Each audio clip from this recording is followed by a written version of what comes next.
Okay. Who am I? Who am I? I am nobody. I'm just a guy who is a big fan of the Misfits. And I also am a filmmaker. And I guess I'll start at the beginning. So about 10 years ago, actually more like 12 years ago, I was working on a documentary for a friend in Chicago about George Romero. And you've never seen it, but you can look it up. It's called Dead On, The Life and Times of George Romero. It's a fantastic documentary. I hope that sees the light of day someday. I'm telling you, with all these documentary projects, shit just does not come out. You would be surprised how many documentaries there were attempted about the Misfits, separate from what I'm doing here now, or what I've been trying to do. And this project, like I said, it's about 10 years old. It's been around for a long time. I just never talked about it or posted about it for a lot of obvious reasons. I kept it off the internet.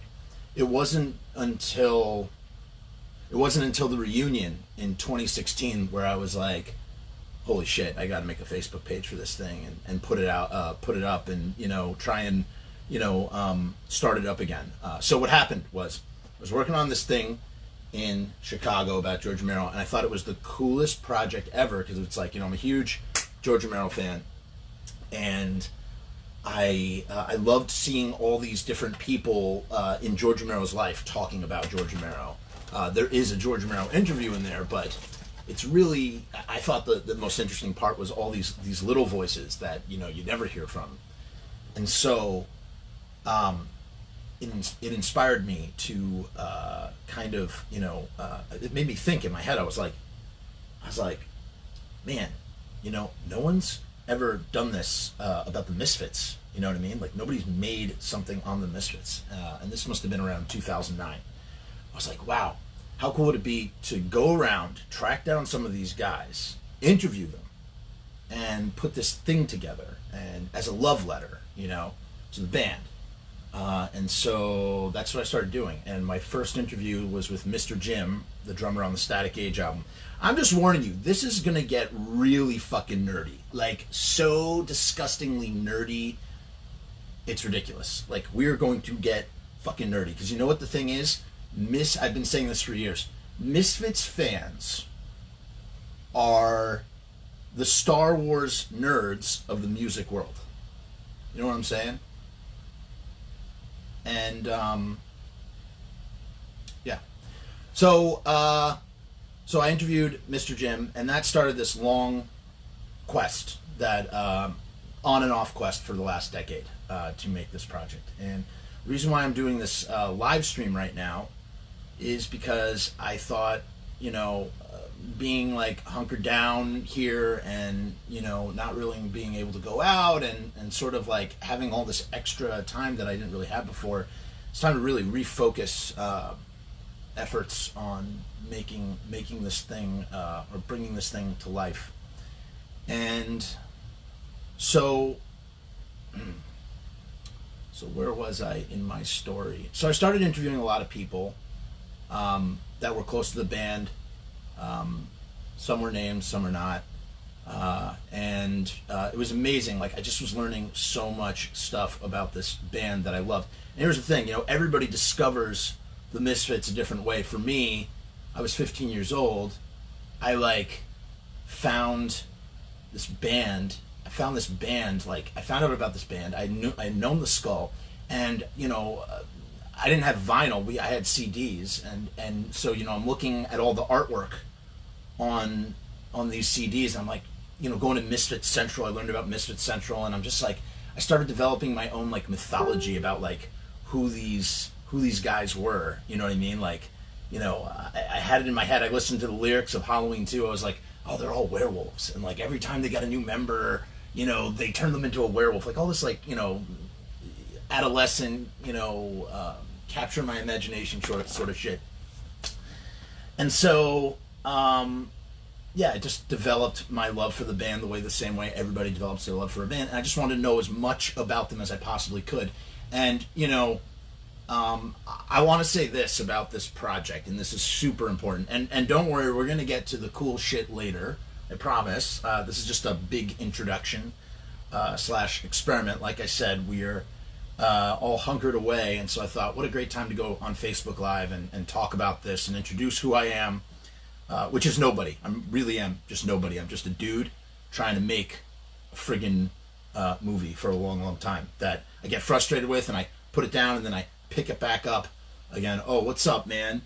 Friggin', I'm gonna butcher your name. You make great friggin' Misfits art though, and that dude rules. Check out his art. Gore something. Put a link to your art, your beautiful Misfits art in the comments here. It's Gore something, Gore Vision. He did this beautiful Earth AD stuff, and like he retold the comic book. He did a comic book on the creation of London Dungeon. Really cool stuff. So anyway, what is this project and everything? So number one, I am not affiliated with anybody from the Misfits. 100%. This documentary is not endorsed or affiliated by anybody in the Misfits, obviously.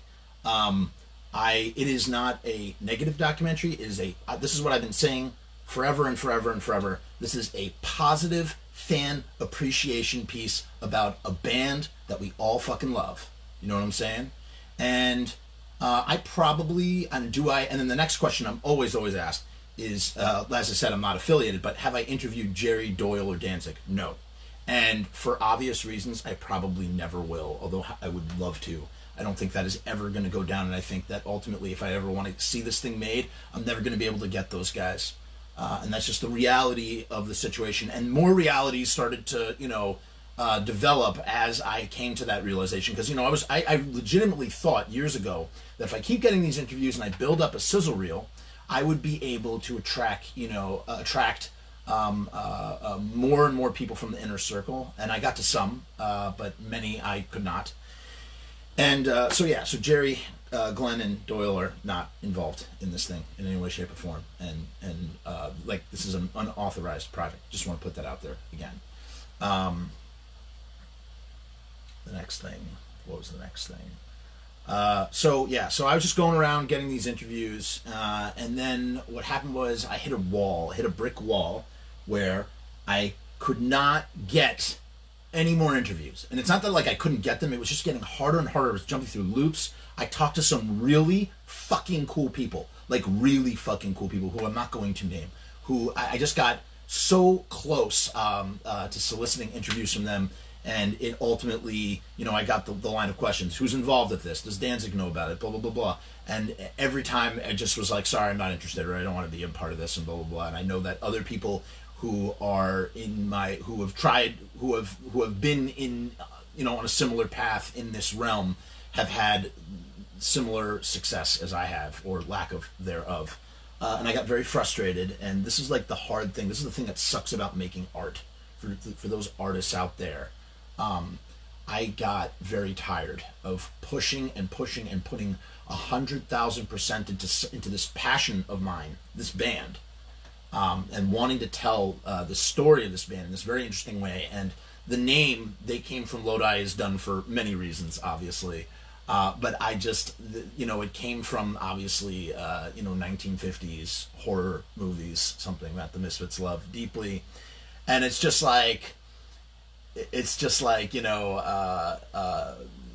they came from Lodi. And anybody who's in the know, just in the way, in the 90s, before the internet, before anything, if you saw someone with this symbol right here, you knew that they knew what was up. It was it's like a secret fraternity. And so in the same way, that's what the title is all about. It's They Came From Lodi. Anybody who's a Misfits fan knows who comes from Lodi, and it doesn't even need to be said, and obviously doesn't need to be said for a lot of reasons, you know what I'm saying? So,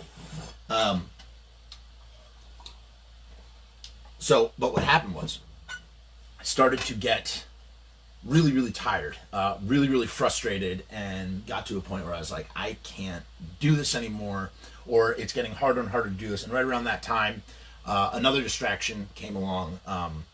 And I chose to focus on that because I couldn't make the leeway that I wanted. There was one guy in particular who I really wanted to be. He is someone who is very big in this subculture, and you probably know who he is.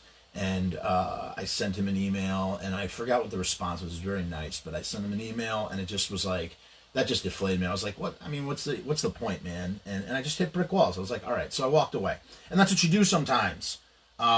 Typically, you don't want to do it for years, but sometimes you start working on a project, it doesn't work out, or you can't push any harder, and you got to walk away. And so I walked away. I did other things, and then in 2016, the unthinkable happened.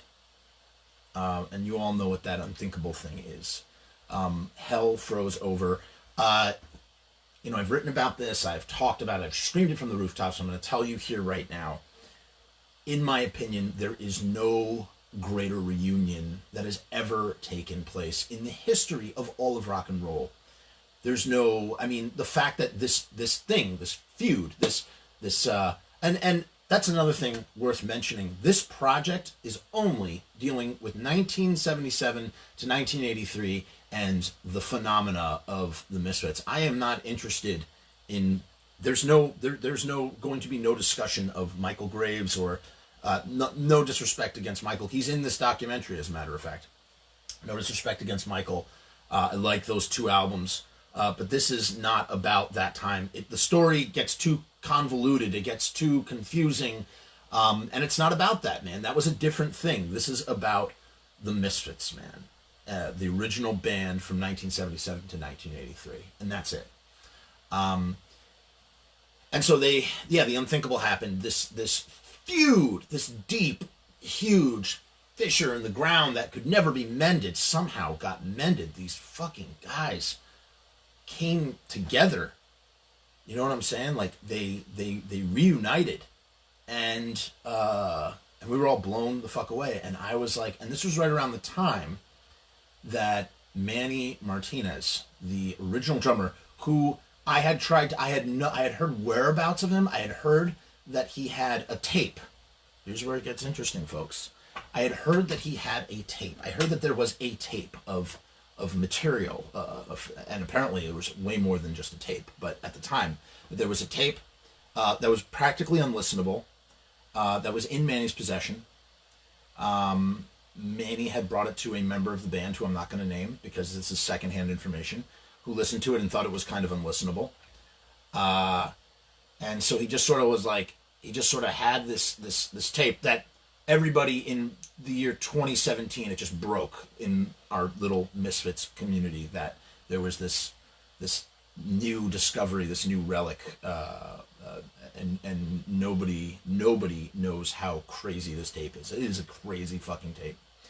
And so it was right around that time that Manny just suddenly is on YouTube, and he's doing interviews from his residence where he stays, and I was just like blown away. I'm like, this is a guy who I've seen. You've seen 2 pictures of Manny. You just don't know anything about him. And if you're a Misfits nerd like I am, it's like this is like a big piece to the puzzle from a historical standpoint. There's a lot of history. There's a lot of historical significance for a guy. Well, they all have their place in history in the history of this band, but this is the beginning. This is the origin story, and possibly, and again, no disrespect to Uncle Jerry and Uncle Glenn. They are not really my uncles. I just call them Uncle Jerry and Uncle Glenn because I think it's funny. No disrespect to Uncle Jerry, Uncle Glenn, or the thing that they built, but and I would say Glenn a little bit less than Jerry. It just they tell the same sort of they hit the same key points over and over again about the story, and there's a lot of that nuance is sort of cut away from the story from the beginning, or from just in general when they talk about that band.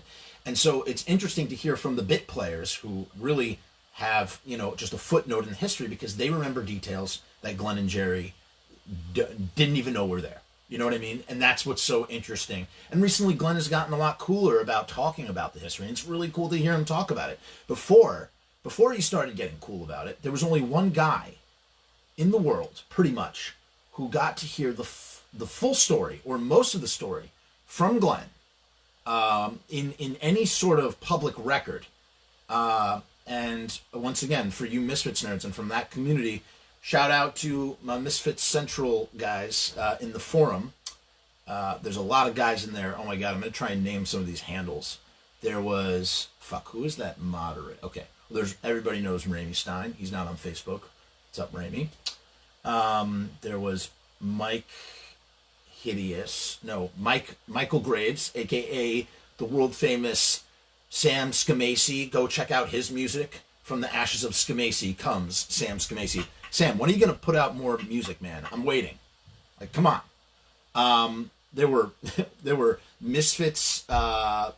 There were Misfits board forum compilations like You Can't Have Another Cheeseburger and How Big Is Your Paperclip. Kelly Carcinogen. He was another guy from way back when. Kenny. There's a guy Kenny. Who was the moderator guy with the clown avatar? Whatever. In any case, point was, there was this whole dedicated website called Misfit Central that we all know. Every single source of Misfits information, every single article that's ever been fucking written about the Misfits, everything that we know about this band, how this band has such a history that it does, comes from this one place, this one source, Misfit Central. Yes, there's 138.com, or there was 138.com. There was another one. And yes, there was tvcasualty.com with the Steve Zing action figure. Really cool homemade action figure. That dude was awesome. He had some cool pictures. But Misfit Central is the main one. I mean, never has anything been so thorough. Misfit Central was originally an email list, and before that, in the 90s, it was like this email chain server thing. And later after that, it was going to be a book. That's right. Misfit Central was going to be the Misfits book. And it's all the brainchilds. You know, I'm sure there are other people that were involved. There were a lot of early board members like Elizabeth, and you've all heard of Jonathan Grimm, a.k.a. Jim the Tank Dorsey, a.k.a. oh god, the humongous, like, so many other people. But the main guy behind this website is Mark Kennedy. Everybody has heard that name if you're steeped in Misfit Central lore. Up to this point, only Mark Kennedy had done an interview with Glenn Danzig. That's right, folks. Mark Kennedy sat down with Glenn around the year 1999-2000 when he was trying to get this book done, and Glenn set the record straight for him with as many details as Mark could write down, as I recall. And then Mark put that all up on Misfit Central. And that's how we know about Diane DiPiazza. That's how we know the name Jimmy Battle. That's how we know the name, just all these little bit players, all that stuff, that timeline, the timeline that everybody refers to. All of that comes from that moment, that interview, pretty much. It's just like, and it's the basis for all of my work, you know, and this project in a way is kind of dedicated to Mark Kennedy and the work that he started and that I tried to continue for years, and then stopped, and then have started again. In any case, you're not really hearing the full, just not getting all the good details from Glenn J. Let's leave it at that. Good details. So to hear that Manny, suddenly, to bring it all back around, to hear that Manny is suddenly found an internet presence and makes a Facebook, blew my fucking mind. And so I reached out to him, and we started talking, and eventually I convinced him to let me, and it's funny, we had our first conversation on the phone the very night that I saw the Misfits play live in Chicago, the true Misfits play for the first time in my life. And it was like a sign from the heavens that I needed to pick this project back up, because I'm about to see this band, and the first drummer calls me on my phone, returns my phone call, and I'm like, whoa, Manny Martinez, this is crazy. And so I'm talking to Manny, and we're working out plans. This was fall of 2016. We're working out plans to meet up, and that meeting did not happen until February 23rd, 2017, when a friend and I drove out to meet Manny where he lives, and hang out with him. And we hung out over pizza and talked, and I interviewed him for, I'm saying now it's an hour. I think it's a little bit more than an hour is how long I interviewed him. And I made a huge mistake. I interviewed him first, and I really wish I had interviewed him second. And sometimes you just do things not without without thinking, or in a rush, because you think your opportunity is going to dry up in 2 seconds. You can't think about how to properly put it together. And it's only in hindsight that I realized that I wish I had interviewed Manny second after what he showed me, because over the phone and online a little bit, he started to talk about that tape again. And it was right around that time that not only was there one tape, there was apparently another tape. And I guess that other tape had a song, or there was made reference to a song that we've only heard in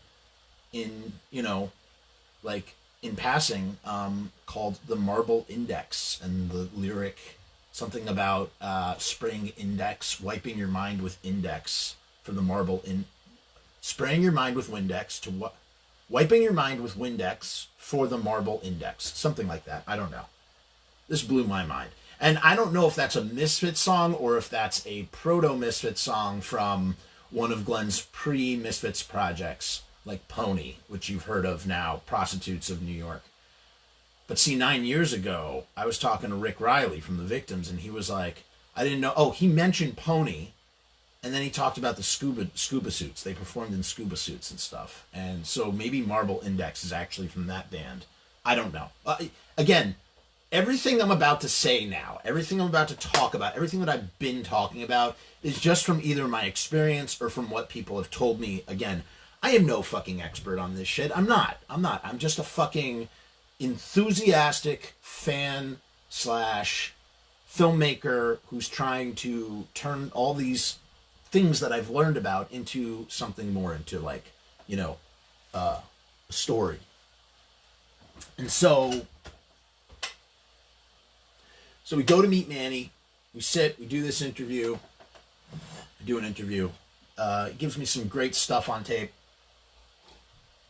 He tells me about how the band formed from his perspective. He tells me why he left the band. He tells me about CBGBs, and he just tells me about a bunch of stuff. Tells me about kind of how they put songs together, as I recall. Again, I haven't listened to this interview in 2 years, and that's part of the big problem with, as you saw, I was transferring a bunch of material to 1 terabyte. I did a screenshot of it. Let me explain what that is. So that is hundreds of hours of interviews that I've conducted that I'm putting on my main work drive, because being quarantined, sequestered, whatever you want to call it, having to stay in my house, I figured, man, it's time to hop back on the horse and put a dent into this project. However, there's a huge problem. And the problem is the original project is in a very old version of Final Cut Pro that I no longer have access to. And while I know what's on some of those interviews, I basically have to go back and start from scratch, which fucking sucks. But it's also good, because the thing to remember, as I said before, I have started and stopped on this project so many fucking times. My expectations of what this project is going to be have changed so many fucking times. Like, you don't even understand how many times I've reconceived what this could be. And at first it was going to be the absolute complete, be-all, end-all documentary about this band. And then slowly I had to temper my expectations based on who I could and could not get, the materials that I will have access to, and, the stuff that I would legally or not legally be able to use. There's a lot of legal shit that I, frankly, don't know how to navigate at this current time and juncture, that I'm slowly working through, and, been trying to think of ways on how to properly tell this story with the resources that I have. Jesus, I went on a thread and I went down pothole, and I can't remember where the fuck I was going with that tangent. I was talking about, the project has changed, and so what you saw transferring hundreds of hours of interviews, I have to re-listen to these interviews, I do always do it on double speed, so that way it's not like listening to like 1-to-1 ratio hour for an hour.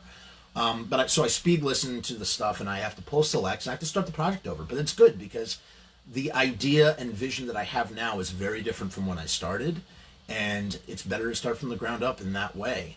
And so that's part of what this Facebook Live video is about. It's like I'm just going, hey, for anybody who gives a shit, if anybody gives a shit, I got this thing, trying to do it again, starting from a different place, and we're down here, and I thought, how cool would it be to... The point with that other thing was, about the terabyte, about the interviews, is that I don't remember... I have to re-listen to those interviews. Fuck, there's so much shit I've forgotten about. There's so many cool stories and tidbits and things that I've collected and documented. I spoke to Rocky, who is Jerry and Doyle's brother, and he told me some really cool stories. And there's just like so much stuff that I have just forgotten over the years. You know what I mean? And I just need to go back and re-listen to those tapes and things. So after I interviewed Manny, he played for me a tape that blew my fucking hair back, that blew my mind. Going back to the reason why I brought up all that Misfit Central talk. Remember I was talking about Misfit Central and how Mark Kennedy sat down with Glenn Danzig and Glenn told him a bunch of shit, like this one time. That's how we also learned about some other things. We learned about some songs that there's no recording of, that just don't exist, like except for the song titles. Mark had heard from Glenn that there were these 3 early songs. The first one's called West End Avenue, the second one is called Harpies in the Night, and the third one is called Feline Nursery. Now, Feline Nursery, we have kind of heard, because Feline Nursery is actually something called fucking Spinal Remains. So if you've listened to Spinal Remains on the Static Age, you are hearing Feline Nursery. The song was originally called Feline Nursery, and in Mark Kennedy does make mention in his notes. And again, this could have come from Jerry and not from Glenn, but I believe it came from Glenn. That he knew that the original lyric, the song starts, as I would later find out for myself, the song starts with, I'm going to throw away the key to the Feline Nursery. And then it kind of goes into Spinal Remains. The lyrics are slightly different, though. And so, for years, right? Like 20 fucking years, maybe 20 years. Again, don't quote me on this. Again, not a fucking expert, just a dude who fucking loves this shit. So for 20 years, us Misfits nerds on Misfit Central fucking sat and talked and, waxed and, I don't think I wasn't there for 20 years, but I was there for a long ass time. I'm not going to tell you what my handle was. Some of you might know. Waxed poetically about, like, what the fuck is Harpies in the Night? What the fuck is West End Avenue? What are these songs, man? Like, what are these songs? Like, we'll never know. The closest thing that we knew was what we had heard on the original Cough Cool She 7-inch. Okay, again, warning, about to get really fucking nerdy right now. That's the only snapshot. It's amazing that so early in that band's existence that they had the fucking foresight to record a 7-inch. Like, they hadn't even been together for a year. And they took, and that just shows, really does, it's a testament to Glenn and his material and his tenacity and, them going, all right, we're going to record. Because you know what? That's like what kept them going. They died. And I remember from my interviews, they fucking died. That band died, but those fucking 7-inches lived on. And those 7-inches turned into tape cassettes in the late 80s that got traded around. You get a 10th generation tape and it's got like the gnarly fucking hiss on it. It's like, yo, listen to this shit, man. It's like, hey man, what's that skull on your shirt? Oh, let me give you this tape to borrow or to dub. And you hear it like, holy shit, it's the fucking Misfits. All of that shit, that shit endured because they recorded so much. So here's this single, this what's it called? Like a timestamp, a bubble of what that band was at that time. and that's the closest, because there are only 3 instruments on the first single. Glenn originally played piano, Jerry was on bass, and Manny was on drums. There was no guitar. And so, nearest as I could tell, or anybody could tell, those early songs like Harpies in the Night and West End Avenue probably sounded something that was very close or a lot like fucking, what we heard on Cough Cool and She. And as I will later note in my notes that I'm going to read for you. So, another thing. What I'm about to report on, or I don't know what, talk about, is something from 3 years ago. I got to listen to this tape. Manny played the tape for me, of the live show. And I'll get into what that is in a minute. Manny played the fucking live show for me. And the first thing that I did, and I even did it while we were listening, I had a little piece of paper with me. I'm just jotting down as many fucking thoughts in my mind as I'm trying to take in this fucking historic shit. I'm trying to just sort of jot down anything I can remember, anything so I could keep that memory. And I will tell you, that sometimes when you know something is important enough, your brain, it's like your brain etches that information deep into the grooves of your fucking mind. You get those fucking wrinkles in your mind, whatever it is, those fucking wrinkles, it etches it deep. And I still, I hum those, what I remember, as much as I can remember, over and over and over, because I never want to forget what I heard in that fucking, session with Manny. And so I'm sitting there scribbling, just writing, fucking feverishly writing. After I left Manny, I'm sitting there and I'm going through the whole set list, and I'm just writing every fucking thing I can remember. And I'm so glad, because, in the process of writing it down, just in the way I asked those questions in all those interviews, I don't remember all the stories because they live on the tape. I don't have to remember them all. And it's the same thing here. So what I did was I looked at my notes that I have not looked at in almost 3 years, and I tried my fucking best to expand on them and sort of meditate on them and remember everything, because I thought, and we'll see how this one goes. If you guys fucking hate this shit, or you think I'm boring or full of hot air, I don't have to do it again. I won't, I kind of was afraid to do it this time.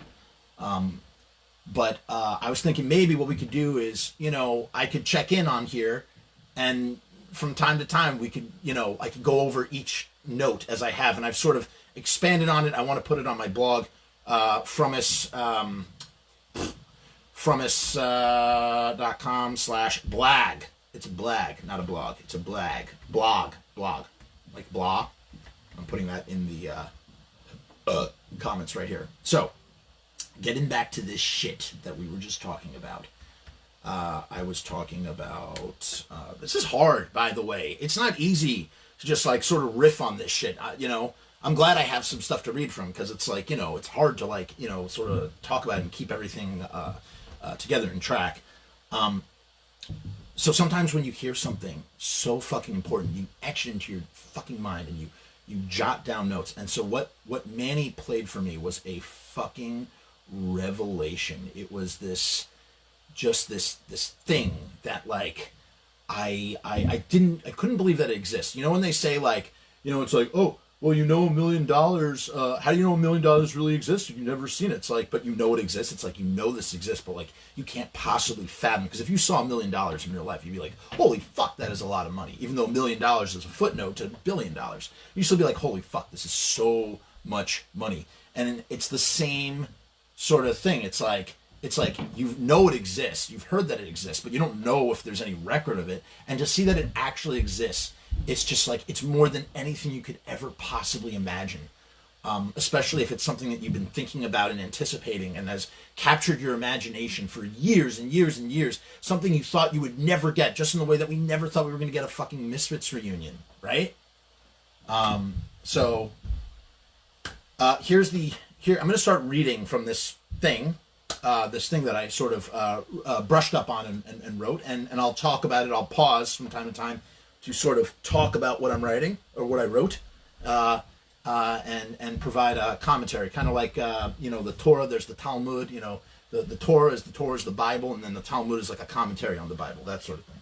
Okay, so February 23rd, 2017, introduction. By the way, some of the time is really weird. I should really correct that. The timing, I say yesterday and then I say today, and it's just because I had, written this out over a few different days and sort of just talked about like presently where I was. Yesterday I met with Manny Martinez, the first drummer of the Misfits. After conducting an hour-long interview, it was not an hour long, it was longer than an hour, he played me a recording that he had made of the band at what I believe is their third live show at Eddie's Rock Palace in Teaneck, New Jersey on October 9th, 1977. How do I know that? I know that because of Mark Kennedy and Misfit Central. I don't know 1,000 million %, but when I add everything up, based on what's on the recording, based on what Manny was saying, and based on what is on Misfit Central, I am pretty sure that that tape I was talking about, what I listened to, the recording, is the third live Misfit show ever. That is the third time as a band, and not only that, it's a turning point for the band, which I'm going to read about now. It is a pivotal, I can't fucking talk. It is a monumental moment in that band's time, where they would turn, where they would sort of become this different thing. Ready? So, as mentioned, between songs, the band had already recorded and later released their first 7-inch single, Cough Cool She, earlier that year in June. I forget which song it is. I'm sure it's in the other notes that I have not looked at. I only looked at the notes for this particular song, as well as the intro. I have to go back and look and see what song that was. But at the end of one of the songs, I know it sounds weird because Glenn was, 23 at the time, but I guess still it was like a baby-voiced Glenn. Like, Glenn just doesn't sound like, you know how Glenn's voice is very raspy today, and even in, the early 90s, he just had a deeper register, and even in the Misfits, he had it just sounds like very different. I don't know what it is. It sounds like a guy who's just starting out. And so, where was I? They played twice before at CB. Oh, he says on the tape, he goes, yeah. Oh, you know what it was? Oh, obviously. It was on either Cough Cool or She, because they played both of those songs live.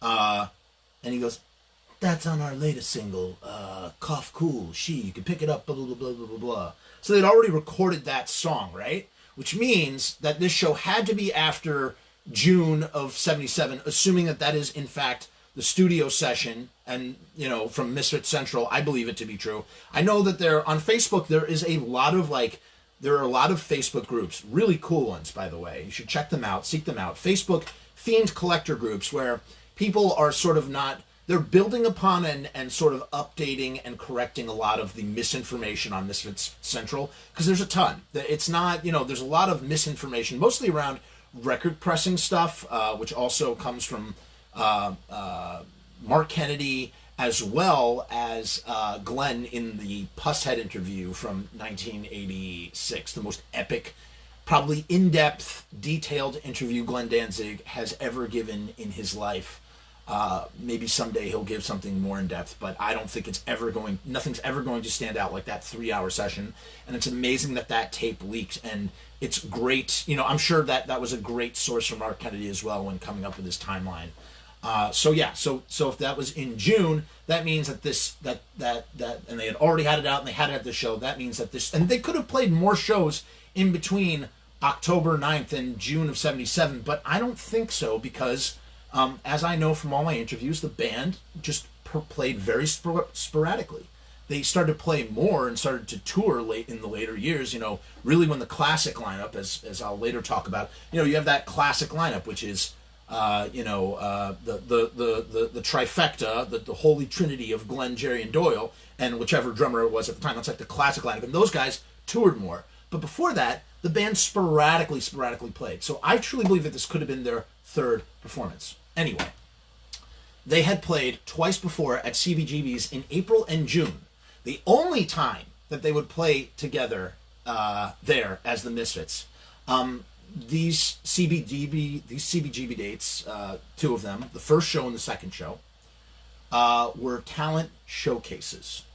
So what Hilly used to do back then, when Hilly started, he would just have any band playing original music come. But eventually the punk rock movement is now happening. This is 1977, so now Hilly's holding these showcases for up and coming bands that are unknown to play, to play their material. According to Manny, one of the reasons that they never returned, and Glenn has also said in another interview, and I'm not saying this is not true, I'm sure it's true to some level, but this is just my opinion. I believe at that time, they didn't give a shit whether they were going to get paid or not. Glenn spoke in a Rolling Stone interview going, oh yeah, fuck Hilly, never paid bands or something. But it was like, dude, it was their first 2 gigs, man. Like, it was a talent showcase. Like, they probably knew they weren't getting paid. They probably just wanted to get up on stage. What Manny has said, and this is where I'm saying, this is the differentiation. I'm not saying one is correct and one is not. It just paints the history differently. It allows you to, like, and that's true with any history. It allows you to see another perspective on things. And Manny said they went on last. It was their first and second show. They never returned because they went on dead last both times, way after midnight, to a mostly empty club. Meanwhile, when I spoke to Sal B, which is how I met Sal B, by the way, some of you know that I used to do rock and roll cooking with Sal B, and we met because of this documentary. I was interviewing Sal. And he told me about his idea for wanting to do rock and roll cooking. I was like, let's do that. And that's how we became friends. And love you, Sal. But he talked also about being at that first show at CBGB's. I don't remember what the fuck he said. I'd have to look at the tape.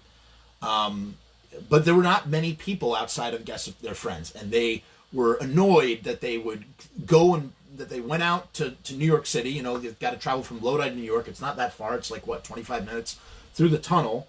But, they'd haul their gear out there, and then they would go on dead last, and there would be nobody there. They just didn't, so they stopped playing. And then, amidst rehearsal and things, they went in and recorded the 7-inch, Cough Cool with She. And you'd have to think, I would imagine that those first 2 shows, I believe Mark Kennedy notes this in his lineups, which is another historically renowned document that anybody from Misfit Central goes on and on and on about, because we just fucking obsess over this band and their lineups. And if a guy played one fucking show with the band, he was in the band, he was this numbered guitarist,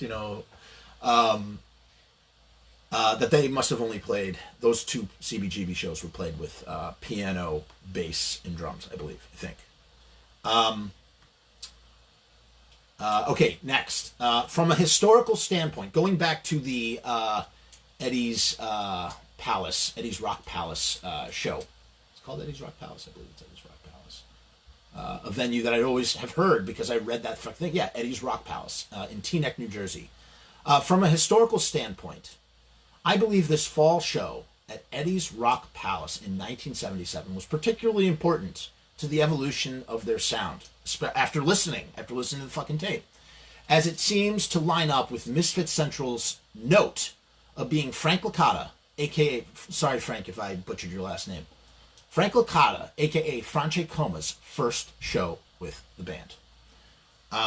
At some point, before I get there, so, always in this timeline on Misfit Central, there's this, I know this is like such fucking minutia. It's like so fucking stupid, but like whatever, man. Like this is what I fucking like. Fuck you. Fuck all of you.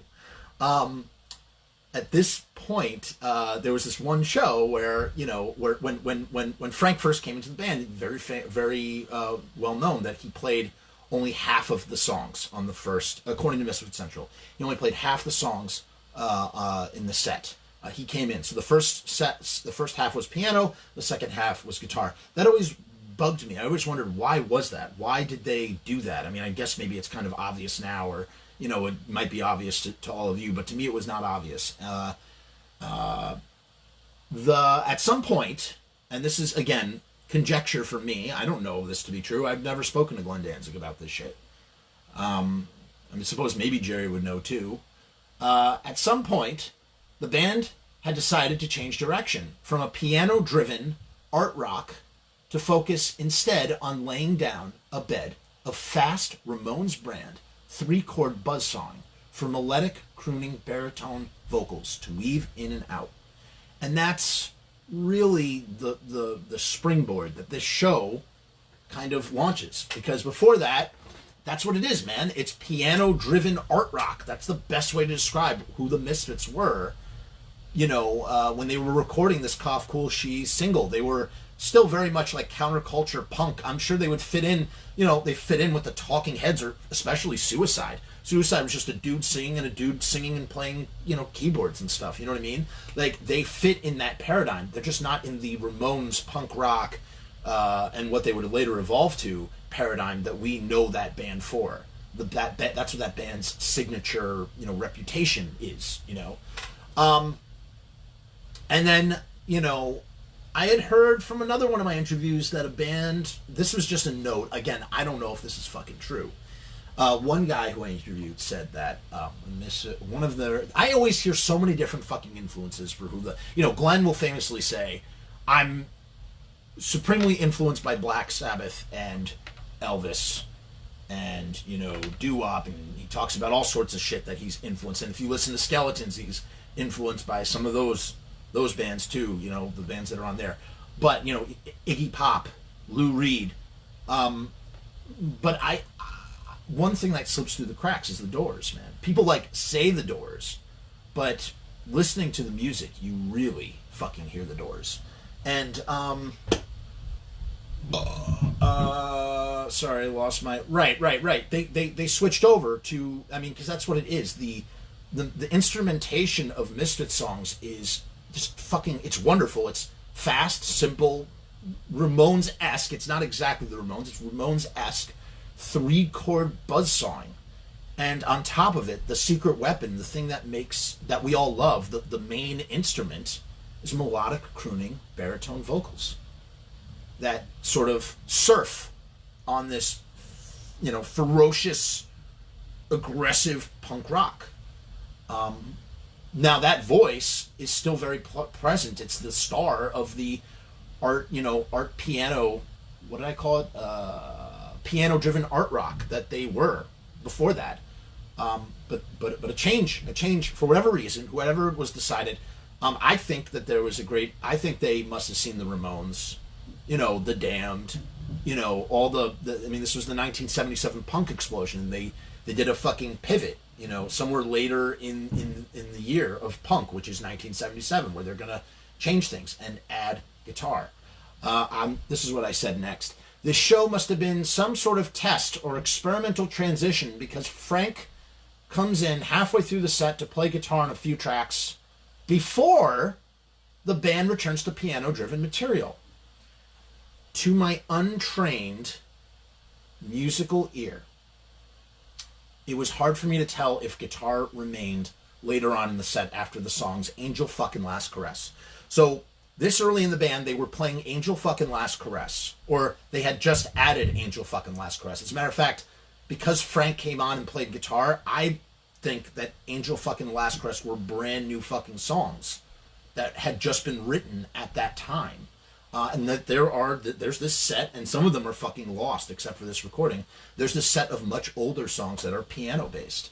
And what racks my mind to this day, and I wish I could fucking like clear it with myself or whoever. And I wish I had asked fucking Manny, and I didn't think to ask him at the time. I was so stupid. Why didn't I fucking ask him this? I could not tell. I think Frank came in, played on those songs, and then left again. And so the songs that they played after were, again, piano. And one of those songs, I know this is going to blow your minds. This blew my fucking mind. This is going to blow anybody's mind who cares as much as I do. One of those songs was Hybrid Moments.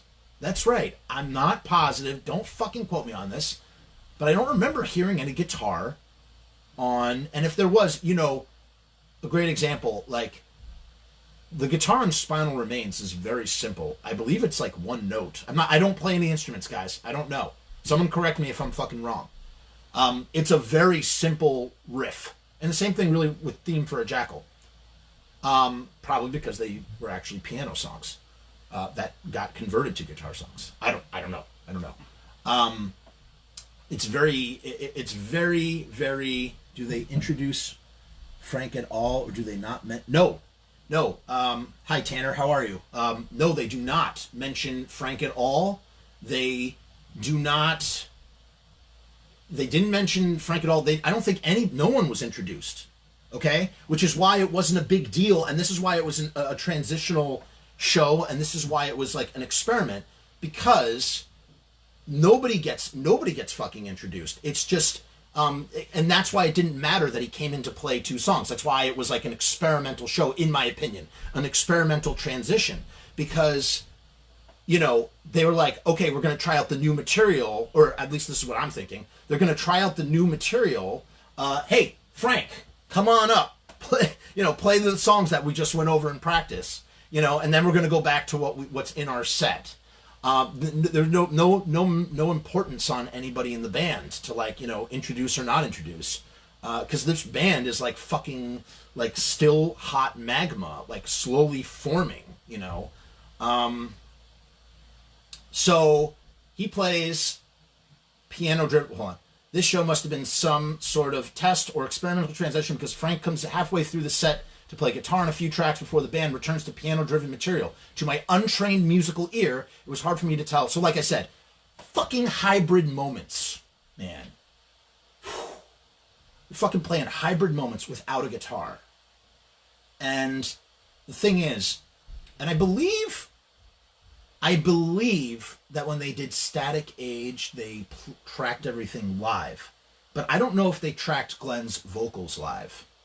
And, whenever you hear hybrid moments covered, I really should save this for hybrid. Oh, whatever. I'll probably rehash that at some point anyway. Whenever you hear hybrid moments live, whoever is covering the song can't sing it correctly. Nobody sings Misfit songs like Glenn Danzig. He's the only guy who can sing these songs. That's why when Glenn fucking came back out, and people have just fucking shitted on Glenn's voice for years and years and years. Oh, he's fucking dried up, oh, he's washed up. And you want to know something? Then this motherfucker comes out, and maybe some of those shows he was like not as consistent with his vocal performance, but he comes out and he sings. Well, we know because he would do Danzig and Doyle too. He comes out and he just fucking belts out these fucking songs like it was yesterday. Like 1983 was yesterday. You know what I'm saying? Like, he's just fucking, whatever damage has happened to his vocal cords has not affected whatever level he needs to sing those songs. And he can sing them. And so I'm listening to Hybrid Moments, and the thought that I remember this very distinctly, was the vocal arrangement is super... No, I don't think so, man. Tanner, I don't think so. I don't think he was introducing him, or at least not in this recording. But Glenn does not sing Hybrid Moments the way he sings it on Static Age. And my theory, again, perhaps someone who's more of a recording expert than me, I'm not really an expert, could, Frank, I might have... I interviewed your dad like 9 years ago, and I want to interview him again. I want to follow up. I hope he's well. Please say hello to him for me, because I have not spoken to him in years. Actually, that's not true. I texted with him after I spoke to Manny. I started texting with your dad again, and then I think it was some wedding, and whatever. I don't want to get into his stuff, but no, I don't remember. I don't think I did ask your dad, and I really fucking need to.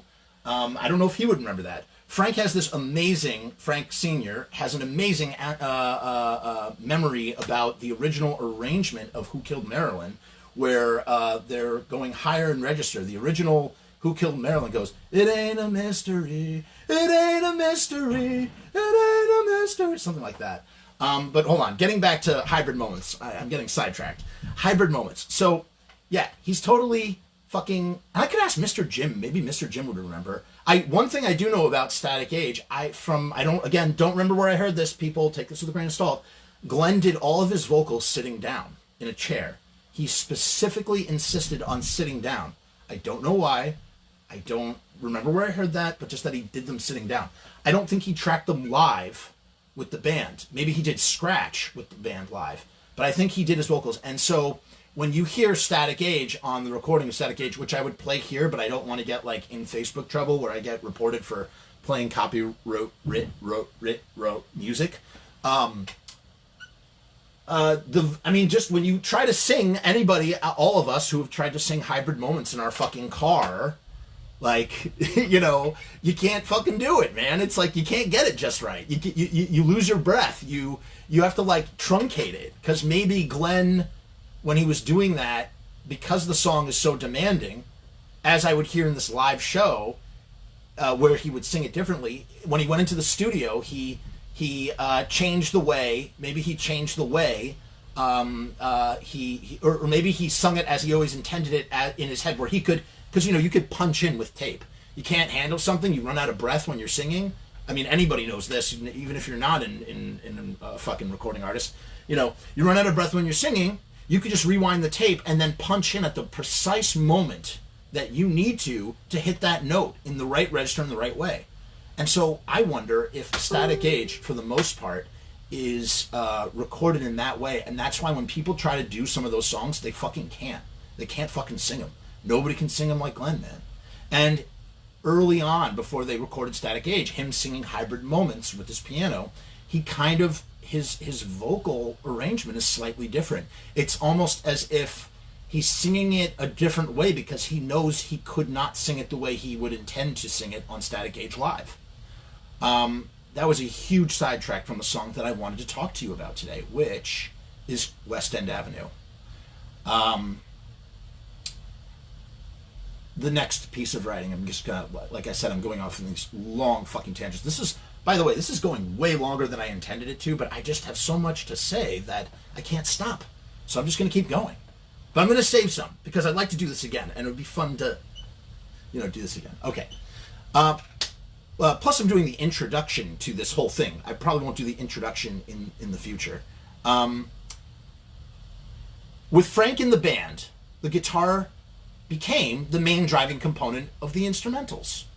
As a result, it seems the piano-centric songs that didn't translate strongly enough to fit with this new punkier version of the band were tossed aside, left to die. In my opinion, again, and I keep saying this over and over again because I just know there's those fucking, trollish fans who are like, you're not fucking Glenn Danzig, how the fuck do you know? I don't, man, I really don't. And I'm not fucking EVILIVE, and I'm not any of the fucking insider guys. I don't. This is just based on my research and the things that I've studied. I've spoken to a lot of people, but that's it, I'm not making assumptions here. I'm just making theories based on what the information that's been given to me. In my opinion, this is why She and Theme for a Jackal are on Static Age, while Cough Cool is not. And also, why Cough Cool is not. And eventually they would redo Cough Cool way after the Misfits broke up. Two funny notes. Oh man, I should save this for another time. We'll talk about this another time, but I'm going to say this one thing. A note. In the late 80s, and my memory with this stuff is a little rusty. There was going to be a Walk Among Us 2 as like a reissue or as like a retrospective. There was going to be all these different things that Glenn wanted to use to put out original Misfits material with Caroline Records when he first gave over the catalog. But one thing that he and Eerie Von did was they redid like 6 songs, right? I think it was 5 or 6 songs. I don't know. Tanner, correct me. It was a bunch of songs that they redid for what eventually would become Misfits Collection 2. But they also recorded a song that had been practiced by the Misfits, but never fucking recorded or played live, and that was Mephisto Waltz. So that begs this question, which I would love to explore with you guys on another day. If Mephisto Waltz is a Misfits song, then does that make Eerie Von a Misfits drummer? Does that make Mephisto Waltz also a Samhain track because the two guys from Samhain recorded the fucking song? Like, what is Mephisto Waltz? It is a crazy thing to comprehend. But again, let's not talk about that now. Nobody comment on that. That's for another day. That always runs me around though. But one of those songs that they re-recorded was Cough Cool. And I believe it has guitar on it. Maybe not. Yeah. Does it have guitar? Who knows? Someone answer that. Cough Cool on Collection 2 does have guitar. And they sort of redid it. But at the time, when the band was transitioning in 1977, 78, it's like some songs got the jettison for the static age, right? You know? So She, which has guitar, and sounds very, you know, it sounds like good with guitar. It's like, you know, fucking... it works well with guitar. And Theme for a Jackal is interesting because you can really... Theme for a Jackal is like a fossil, man, because like you can hear like, whoa, this is when this band... must have been a very early song for this band because, you know, it's got piano on it. I don't think any other songs on Static Age have piano. And it's just like, why did Glenn decide to include Theme for a Jackal? And why did he convert... Well, we know why partially why he converted...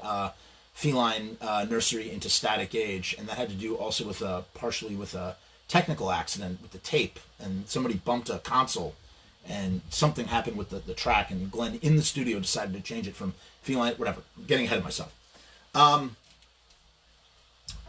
But Cough Cool is not included on Static Age, so they recorded this whole batch of songs for Static Age, and they just neglected Cough Cool, but they decided to record She and In the Doorway, which is another really early song, as I would especially learn very recently thanks to Aaron Krieger. Is that how you spell your last name? Shout out to Aaron for that information. I am a student as much as I may seem like I'm lecturing here, which I'm really not intending to do at all. Seems the piano-centric songs didn't translate strongly enough to fit with this new punkier version of the band, and they were tossed aside, left to die. In my opinion, this is why She and Theme for a Jackal are on Static Age, while Cough Cool is not. According to Manny. All right, here's the big dump. According to Manny, and some of you probably already know this, a third studio track from the Cough Cool session was recorded, but shelved. I have no idea... Now, when Glenn turned over the Caroline tapes, the tapes to Carolina, the masters, and you've heard the whole story from Misfit Central about how they had to... All right, super quick. They had to, between a certain number of years, from the late 60s to the early 80s maybe, or 70s, magnetic tape that you used for studio recording was manufactured in a different way, different chemical process, different manufacturing process, and it was not stable the way the older shit was. So when Caroline got the tapes, and again, this is what I've read from Misfit Central. Everybody fucking knows. This is not new information. This is no revelation. But it's important to what I'm about to say.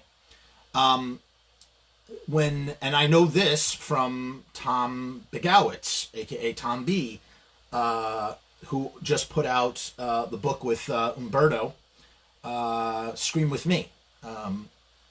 In my interview with him, because I interviewed him for like 2 hours, he told me from firsthand the whole story about the fiasco of trying to save these tapes. They had to digitize them, but in order to digitize them, they were very brittle tapes. So there's like this thing you can do with the tapes. You can put them in the oven and bake them at a certain temperature. And baking them at a certain temperature will allow the tapes... I'm totally like ruined. Like, this is all material that I had from my documentary. I'm just like telling this. All right. If you bake it at a certain temperature, then the tapes will hold together long enough to run them through the machine one more time in order to digitize them. Because, and this is as Tom told me, and it like my jaw hit the ground.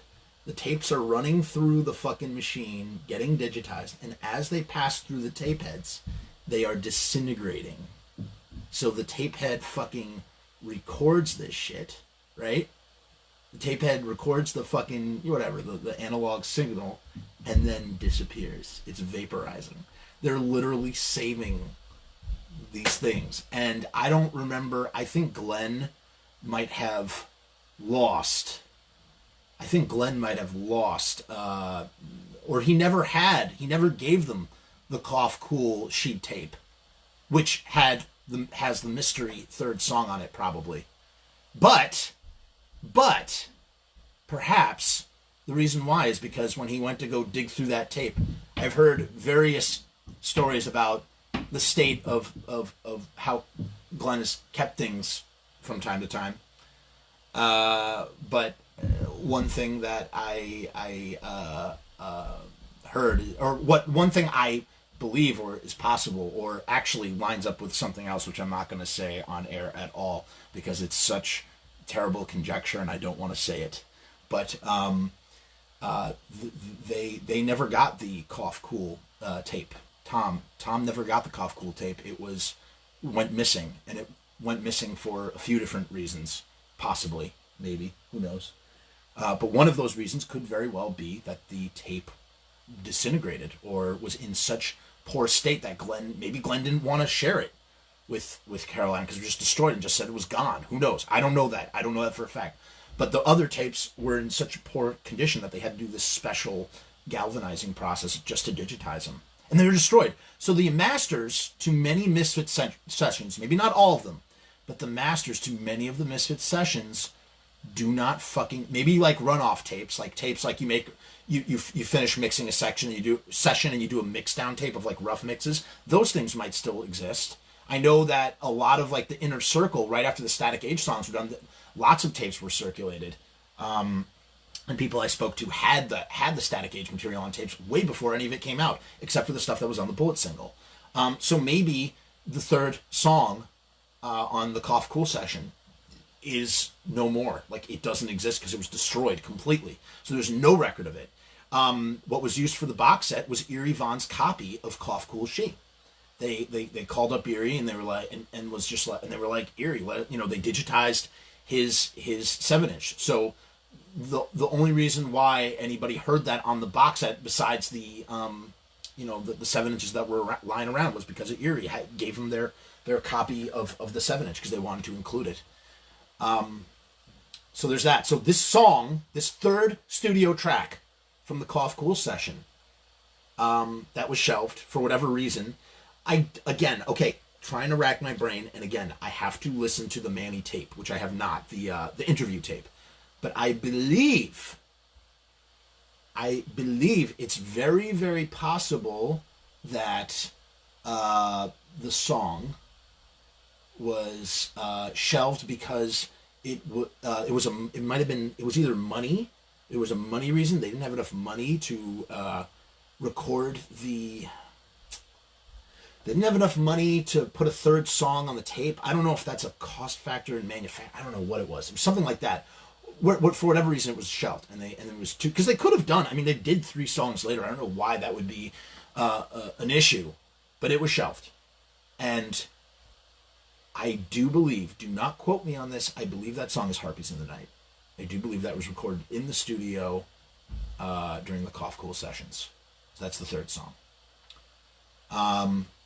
But again, I'm not sure. Okay, now we've arrived to the main course. That's right, folks.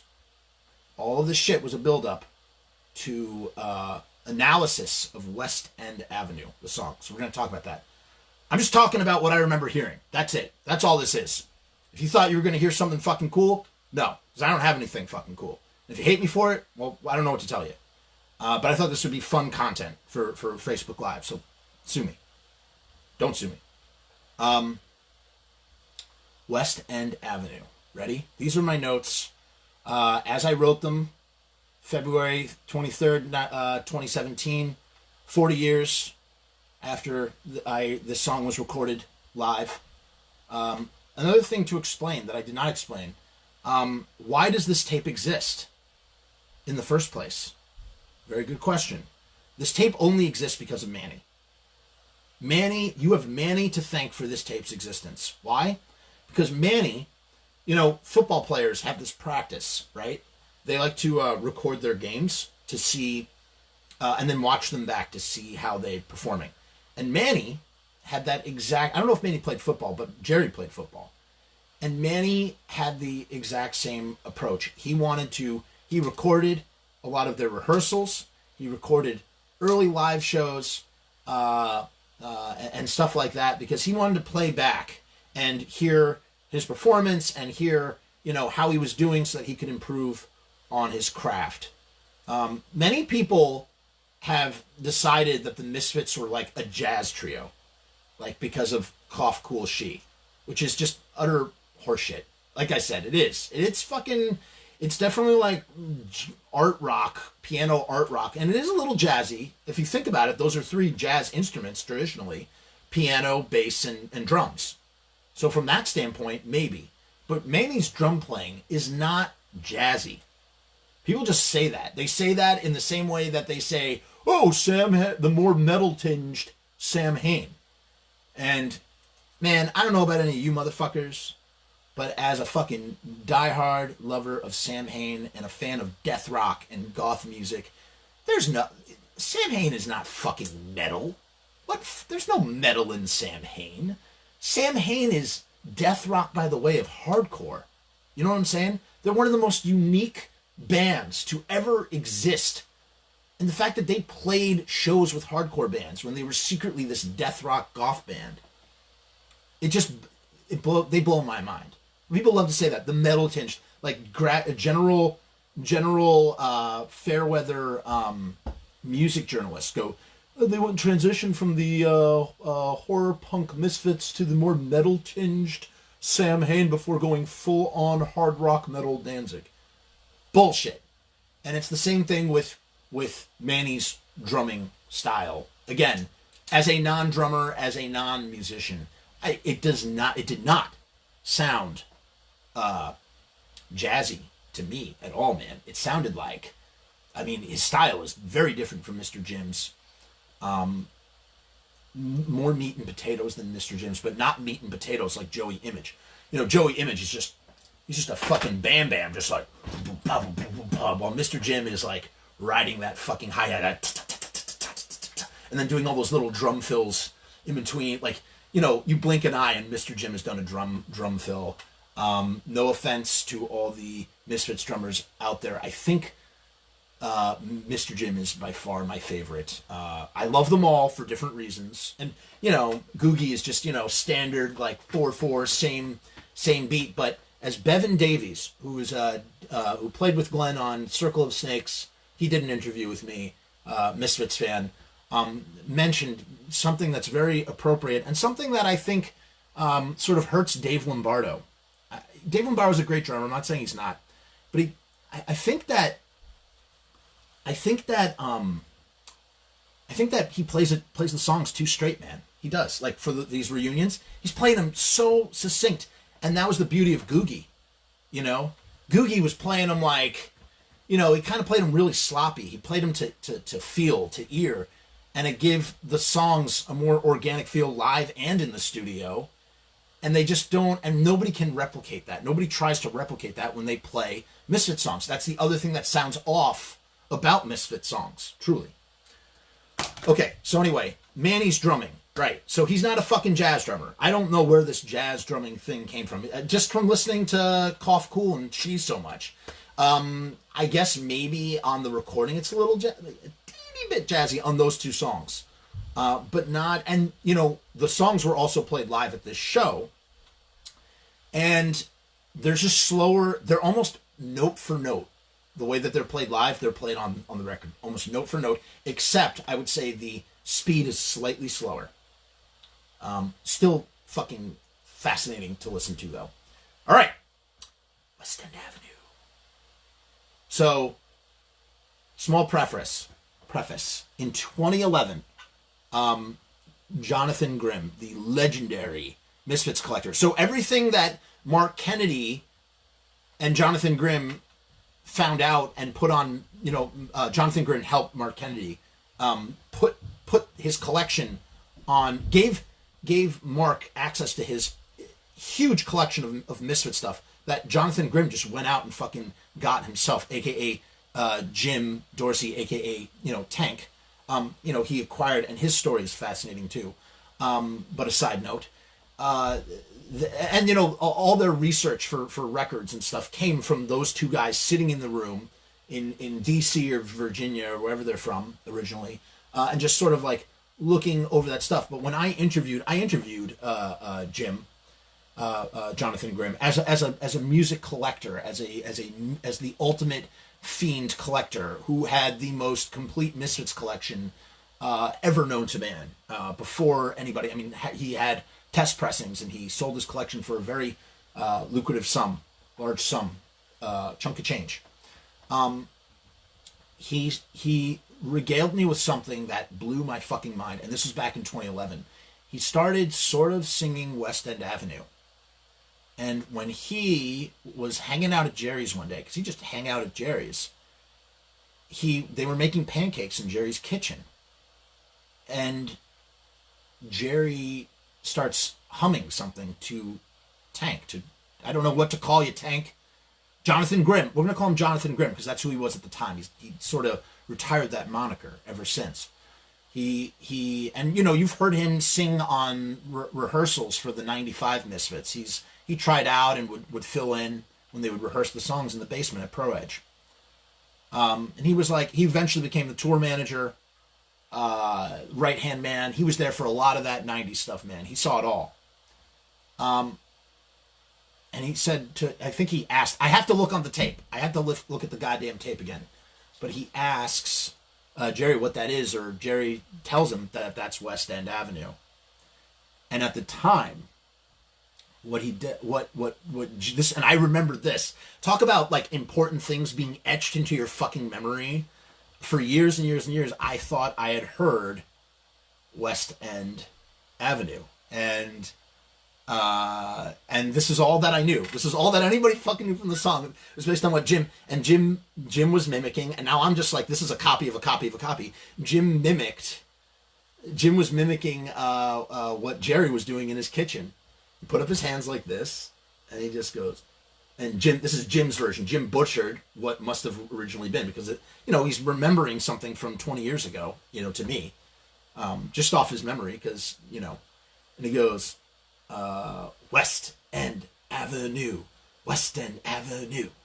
And so for years and years and years, I was like, holy shit, that's what West End Avenue sounds like. West End Avenue, West End Avenue. And I would tell tons of people, whoever I could, this little nugget, and someone who I'm not going to name here, but someone who I later would tell about that was very right in this sense. It's kind of like this oral tradition, like, the way people passed along folk songs in the same way. This thing that at the time I was like, this is lost to history, right? Completely fucking lost to history.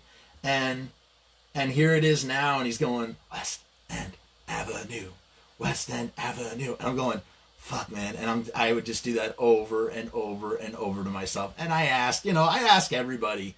I would ask fucking everybody I knew, hey man, do you know anything about West End Avenue? Do you know anything about Harpies in the Night? And nobody fucking knew anything until I asked that to Jim, and he did that for me. And that was all that I knew at the time, until February 23rd, 2017, when I fucking heard this shit. It's like, Jeff, stop fucking burying the lead, you fuck. Like, tell us more. Okay, so here's some more shit. So, I'm trying to share this to my personal page right here. Where is it? Okay, there. Sorry. All right, so here is my description. So, by the way, and this is what I remember from 3 years ago. It's not West End Avenue, West End Avenue. It's more like dun dun dun dun dun dun dun dun dun dun dun dun dun, and then like and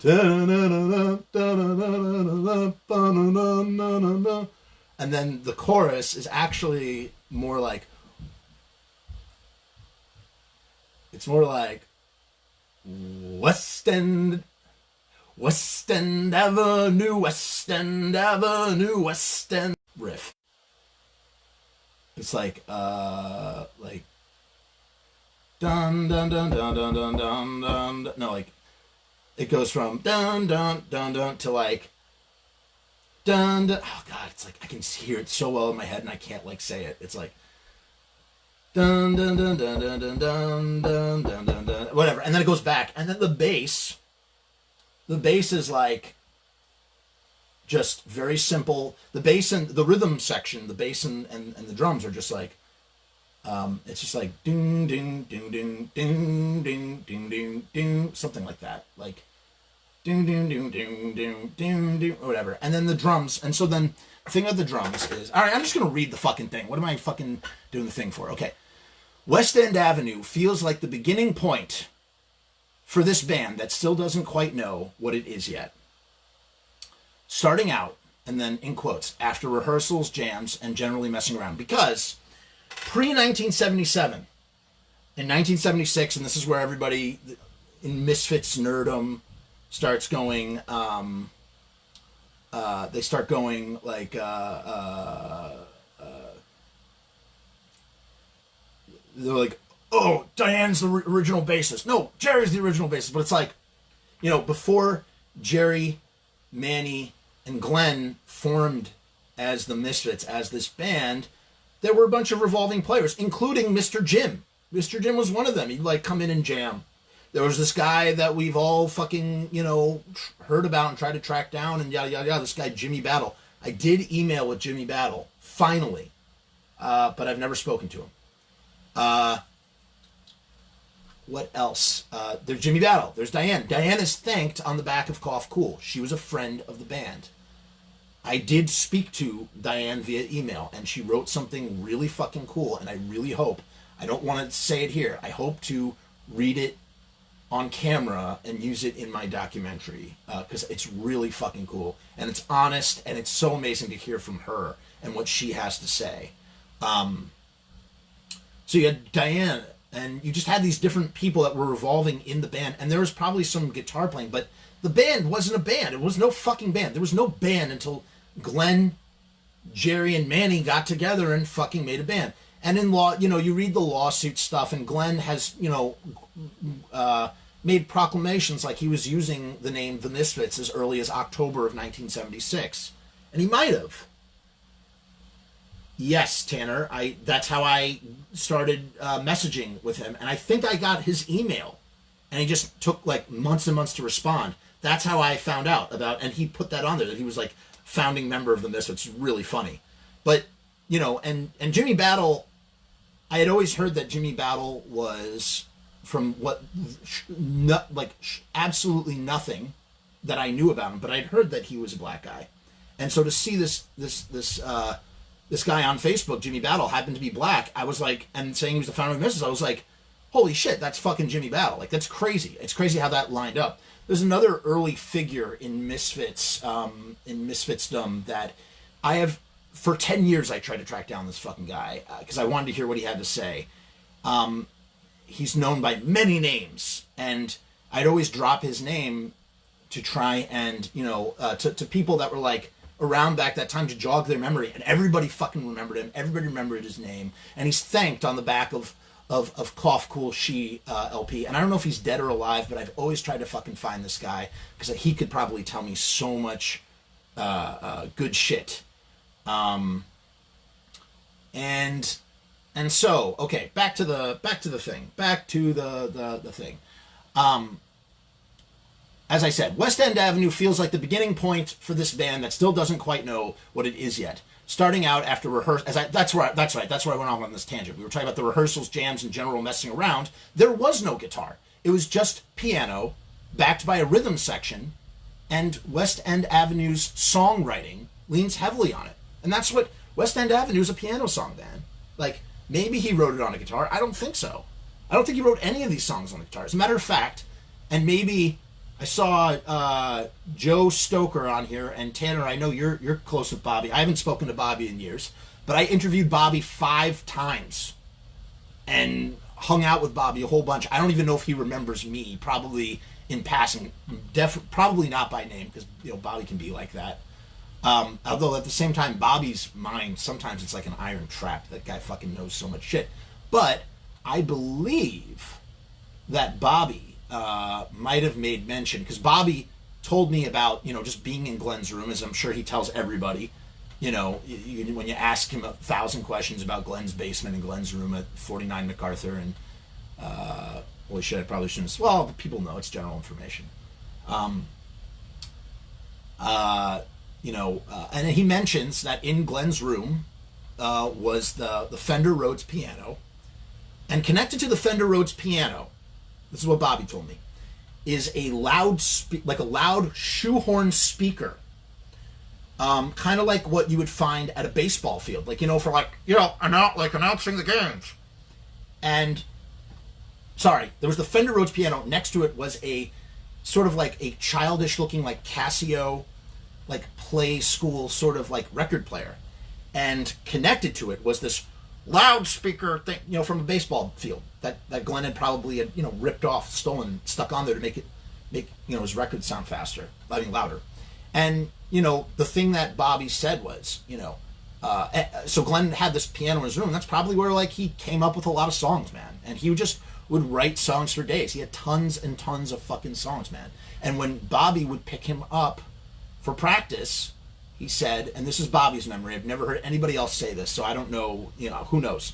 But Bobby was like, Glenn opened up he had a chest, and in the chest was just tons of compositions, like paper. It was just usually a song title and a chorus, or, like the song was patchy, like maybe he was still working out the song, like it wasn't totally complete, and he would pick like one or two from this stack of compositions, and that would be what they would play at practice.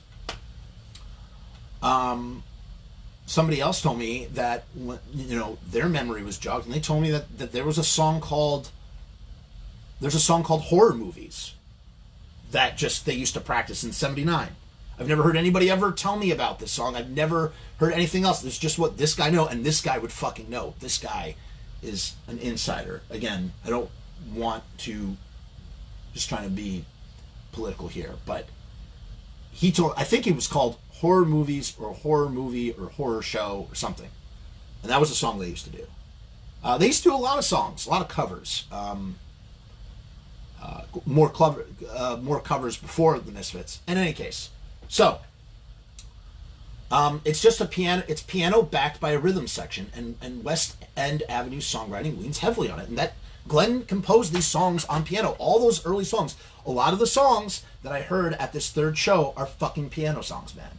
And that's why Frank comes out halfway through to play the new songs that were probably written on a guitar, or if they were written on a piano, they were written with chords that are more adaptable guitar. And those songs are Angel fucking Last Caress, and then the rest of these songs. So, in fact, it's very possible that Hybrid Moments is actually a fucking piano song before it was adapted to be a guitar song, if you could possibly imagine that. 'Cause when I think of Hybrid Moments, I do not think of it as a piano song at all, in any way, shape, or form.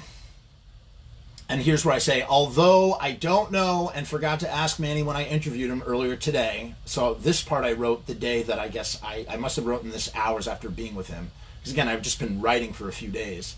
It leads me to believe that West End Avenue, much like some of the other songs played live in the set, is one of their very, very earliest songs as a band. Let me qualify that.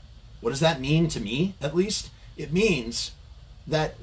Is it the first song? No, probably not. Who could fucking know what the first song is? But it was probably in that very first batch of songs that after he was doing those jams with Diana and Jimmy Battle or whoever, that it's one of those songs that solidified them as a Misfits. Maybe that's like one of the earliest songs that Manny, Jerry, and Glenn like started the band with. You know what I'm saying? So I believe it's one of their earliest songs. This song also stands to reason just how much, and this I can't stress enough, this was probably, in listening to this show, this was one of the biggest revelations for me as a fucking fan, and changed everything that I thought I knew about this band. And again, if I were to say, I think if I did sit down in a room with Glenn or Jerry and they were like, not very, and again, Jerry is a fucking sweetheart. He really is. And I have been around Jerry. I met Jerry, for the first time 10 minutes after he came off stage at the Chicago Riot Fest show. The guy's tired as fucking hell. He just gave his all for an hour and 40 minutes, and he is so fucking nice and gregarious to me. He has no reason to be. He signs my Dave Lombardo set list. Like, he could just be like, buzz off, dude. I just fucking finished this show. Like, leave me alone. And he's just like so solicitous and talking. And there's really something to be said for how fucking nice and awesome Jerry is. You know, and Glenn too, man. I've met Glenn. I've been alone with Glenn and one other person in his dressing room during the Danzig Legacy in 2011, and Glenn was so fucking nice to me. Like, just so fucking like, and I was only with him for like 5 minutes, but he was just so fucking cool, and like, you know, and we made some small talk, and it was just fucking excellent. But if I sat down and asked them, you know, about this stuff, or what I'm about to say, they might be like, nah, you don't know what you're talking about. And I know what I'm talking about because I lived it and I was fucking there, so fuck you. So I just want to put that out there when I say what I'm about to say.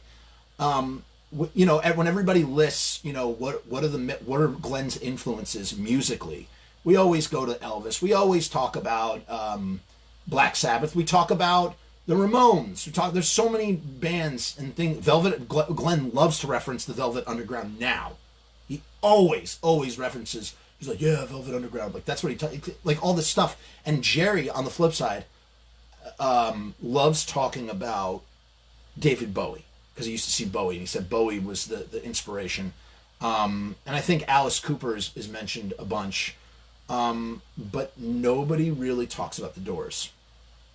It's mentioned. It's always mentioned when you're listing things off, like Elvis, Black Sabbath, the Doors, because his voice is very Jim Morrissey, not Morrissey, Jim Morrison-like, Jim Morrison-esque. His voice and this song is a fucking Doors song. That's what it was. And this band was almost this 3-piece art rock band driven by a piano. Is like, it's unbelievable how much they're like the Doors. They're like the fucking Doors, man. Straight the fuck up. And I would say West End Avenue might be, along with 2 other ones that I will mention at another time, are probably their most Door-like song. I mean, most sound like the Doors. And they're the 3 songs that have never been recorded, that nobody knew existed, that are lost to time but for this recording. So this song also stands to reason just how much Glenn was influenced by the Doors, whether he wants to admit it or not. And here's what I remember from his voice. I wrote this the day I heard it. His low register croon has softer, more velvety feel than the biting edge it would take on with the Static Age material. But you can hear all of the piss and vigor underneath, just waiting to rise to the top as it would later on. And so that's what it was, man. So like when he's singing, and I don't know what the fuck the lyrics were, except the what, you know, West End Avenue, West End Avenue. But he's singing like, this is kind of like the melody a little. He's like, I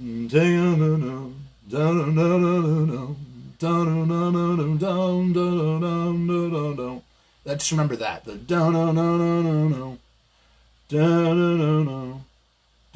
Like, it almost, all right, this is crazy. All right, I'm going to post it here too in the comments. You know what it kind of fucking reminds me of a little bit? Just a little bit. I know it sounds really fucking stupid, but it's just how I remember it. It's just, let's see here. Jimmy Fallon reading Rainbow. And you're like, what? Jimmy Fallon reading Rainbow? Like, what the fuck? We don't want to play it now, but I'll let you listen to it in the comments. This has a little bit of the energy that West End Avenue has, except for the part at the end where he goes, reading Rainbow, although he kind of does it like fucking, you know, 1988 Glenn Danzig in Danzig, reading Rainbow, like later on, but not, that wasn't in West End Avenue. But this sort of like, his sort of approach to take a look, it's in a book, reading Rainbow, that is very much what West End Avenue is kind of like, a little bit, as I remember. Here's where I talk about the music theory that I was mentioning earlier. The music revolves around 2 very simple piano parts and a repeating bass line. I wrote bass line, like home run bass. Bass line. Manny's drumming is fantastic and retains an odd time signature that I don't believe to be standard 4/4. Although, again, I am not a musician and I do not know if that is true. To sum up the whole song, okay, to sum up everything I just said, and again, I spelled some wrong. Wrote that very quickly when I wrote it. To sum up the whole song, simply, it feels like Glenn trying to write The Doors, doing a weird offbeat waltz. That is what, in my opinion, West End Avenue is a weird offbeat waltz with a weird time signature that's very like reminiscent of Cough. You know how Cough Cool is weird. It's similar. And to address James Robertson, are you still? Wait, was it? No, John Noge. Is that how I spell your last name? Noge. John Noge. Manny played with the most swing. Dave plays with no swing. Okay. What does that fucking mean? Let's fucking Google that shit. I'm guessing drum swing means like the delay in hitting your drum, like, you know, playing looser, right? Like you're playing looser with the drums. Let's see what drum swing turns up. Straight versus swing drum beats. What is drum swing?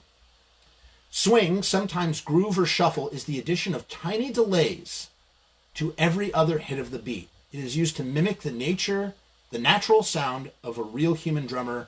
Drums are usually responsible for the overall groove of your track. John. I think you're right about that. I don't know if he played. Oh yeah, I guess he probably did play with the most swing. I don't know, man. I think, to be honest, I think Googie kind of played with swing a little bit, in the sense of like, or at least live, because he's just sort of like, Googie's trying to be a rapid fire machine. You know who was a fucking rapid fire machine? Like a computer. Like truly like it's time to be an android, not a man, is fucking Mr. Jim. Because he's just like, every song on Static Age, it's just like,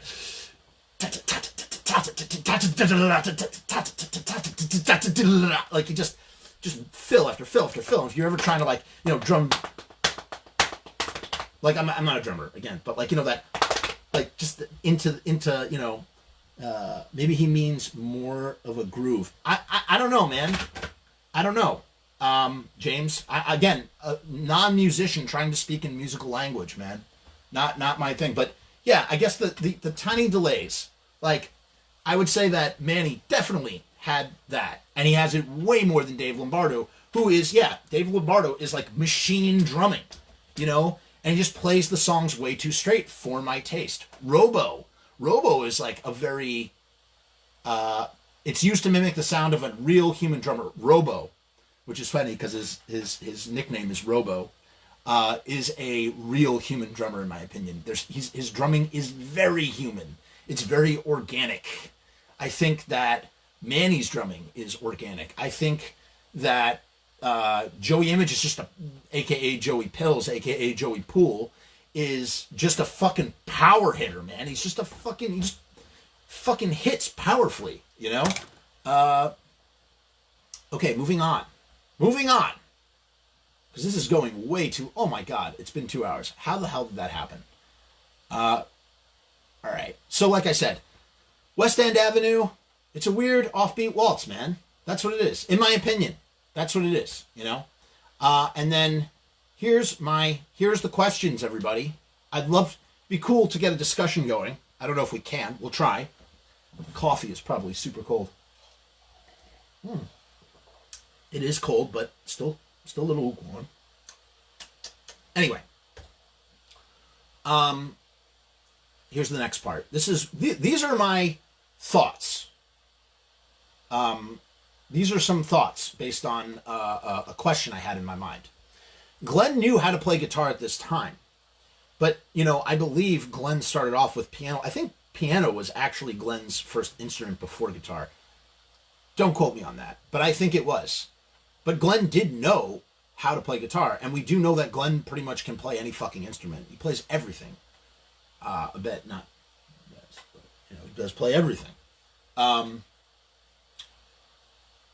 you know, you listen to Spook City USA and Who Killed Marilyn, and that's Glenn proving to himself and to his band that he doesn't need anybody to fucking record that shit. But, you know, those tracks are a little... I mean, I love the song, but those tracks are a little...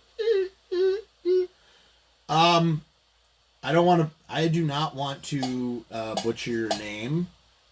Domino. Domino? Is that your name? Domino? Let me get this straight. There's more than one tape? Yes. Yes, there is more than one tape. For sure. When I was with Manny, he had a cassette and I had a tape deck, and I was deathly afraid because I had remembered the story that Tom Begowitz had told me, and I know tape is different than, reel-to-reel tape, that, quarter-inch tape that they were recording on. But I didn't know what the state of this tape was. I didn't know if the tape would get eaten. It was a weird tape deck. I was so deathly afraid of destroying what was ever on that tape that I felt I would almost rather not hear it than hear it and destroy it. That was my feeling at the time. Today, I totally regret it, and I wish I had played it and just heard it. And if it got eaten, then fuck all of you. I got to fucking hear that shit. At least someone got to hear that shit, and I feel stupid. I think probably other people have heard that shit, to be honest, actually. I'm almost positive. Yeah, there is more than one tape. And that tape might have had Marble Index on it. Might have had a bunch of things on it. Probably had In the Doorway on it. Who knows? There's more than one tape. Anyway, getting back to my question and my thoughts on that question about Glenn as a musician. So based on what I'm hearing all these piano-driven songs. I'm hearing these lost songs that are fucking piano songs. And the song West End Avenue, that's blowing my fucking mind. And I'm going, Glenn knew how to play guitar at this time. He knew how to play guitar because, as I recall, he taught Jerry how to play bass. Right? So he knew. And that was the thing. Glenn, there were a lot of hotshot players in Lodi, but Glenn wanted people that he could mold. Glenn wanted people that he could start fresh and mold into his image. And I think that's why, frankly, again, much love to you, Bobby Steele, but maybe that might have something to do overall with, eventually getting controversially pushed out of that band because, Bobby is like a phenomenal fucking guitarist. He's fucking amazing. He's an amazing guitarist. He's the best guitarist that the Misfits ever had. I love you, Doyle. Much love to you, Doyle, but let's just say I prefer Bobby's play. Whatever, man. Probably shouldn't have said that. But, yeah, I just think Bobby is a fucking amazing guitarist, man. I just love all the little flourishes he did on stuff. And probably, as Jerry was grooming his brother, and Glenn taught fucking Doyle how to fucking play, just the way that he taught Jerry how to play. This was part of because before the Misfits, there were tons of players in Lodi. Everybody fucking played, and they were really good players, and they played only cover songs. They could, do Led Zeppelin note for note, but they had egos. They had big egos. They wanted to be the center of the band or blah, blah, blah, blah, or they didn't want to get with the program. And as we all know about fucking Uncle Glenn has a plan. And if you're not with Uncle Glenn's plan, then get the fuck out of the van. And that probably contributed to why Glenn was like, I just want guys that I, bring in, I fucking show them what's what, and they fucking play. And maybe, like, somewhere along the line, at some point, besides all the personality conflicts or whatever it was, that ultimately Glenn might have found it more appealing to have someone he taught play guitar than this fucking hotshot, virtuoso by punk rock standards playing guitar. Judging by what you just said, I don't think you heard the tape that had in the doorway. The version on that tape really backs up what you said about the Doors' influence. Almost sounds like a band doing a Misfit song in the style of the Doors. So, two things, Tanner. I have heard In the Doorway. I'm not going to say how I heard In the Doorway, but I also eventually got to hear In the Doorway as well. And it is a separate tape. In the Doorway was not played on that live set list. They might have scrapped In the Doorway, or In the Doorway, maybe it wasn't written. I don't know why they didn't include it. Maybe it was cut for time. Maybe they were like, let's take out In the Doorway and instead play some of our new songs with Frank. There's many different ways that could have happened. I didn't think that any other version of In the Doorway existed apart from what was found on Static Age. But yes, there is another version of In the Doorway. It is kind of live, and it is also incredibly fucking doorsy. And that's the truth, man. They are fucking the Doors, man. And then there's a band called Zombeast. Shout out to Zombeast, who covered In the Doorway, and tried to say that they were, or tried to pass it off as a recording as it was a joke, just a goof. They tried to pass it off as a recording by Glenn's previous band that also had Mr. Jim and Stevie Lynn Linder, who I conducted interviews with both, called, it's not Hoodat and Boojang or whatever, it was Koodat with a K. Koodat and Boojang. And they're claiming that was, and so, but it's very much in the style of the Misfits, because Mario's voice from Zombies, Mario is like a carbon like he sounds exactly like Glenn. And that's not like a knock at Zombies. Those guys are huge fucking Misfit Samhain Danzig fans. And, I don't know what the reasons why they broke up, but I do know that at some point I believe, do not quote me on this, I believe there was some contention because his voice sounded so much like Glenn. So they and the reason why I'm saying that is because they tried to trick everybody as a joke, that they later admitted, that that this was In the Doorway by Koodat and Boojang, or Hoodat and Boojang at the time. I don't fucking remember which one they used. And what's funny is that Zombies version sounds very much like this version that Tanner has mentioned about in the Doorway. It's like fucking crazy. Like it's so it is, man. It sounds just like, and the clip I heard was very short. It was only In the Doorway. It was only like 49 seconds. I did not get to hear the full fucking thing, but it was that was unbelievable. Talk about that another day. I really want to focus on this last piece because I got to wrap this up because it's been going for so fucking long.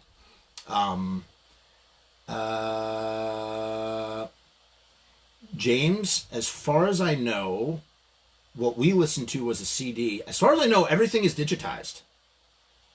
No, Tanner, I did not hear the Pony tape. I wish I could have. And it kills me. It truly kills me. I did not get to hear the Pony tape. But I do believe all of that shit is thoroughly backed up and digitized. Don't ask me how I know that, but I believe that everything is now safe and sound from those tapes. Okay. So Glenn knew how to play guitar at this time, but chose to use the piano live and in the studio, which leads me to a few thoughts as to why that is. So why is it that Glenn chose the piano live and in the studio with the Misfits instead of guitar? Why wasn't the Misfits just like a three-piece guitar, bass, drums, as it would later become with him as a frontman?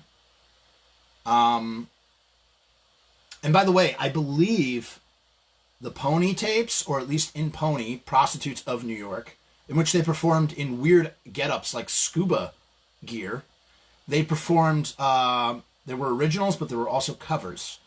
And some of those covers included the New York Dolls, Lou Reed, Take a Walk on the Wild Side, I think the Velvet Underground, and something that they performed in the Misfits, a whole bunch, way before they covered it with Michael Graves later on, was I Got It Right by Iggy and the Stooges, which Jack Rabid of Big Takeover magazine, who I interviewed, who gave one of the most face-melting interviews. You guys got to hear his interview. It's fucking amazing. You will hear his interview.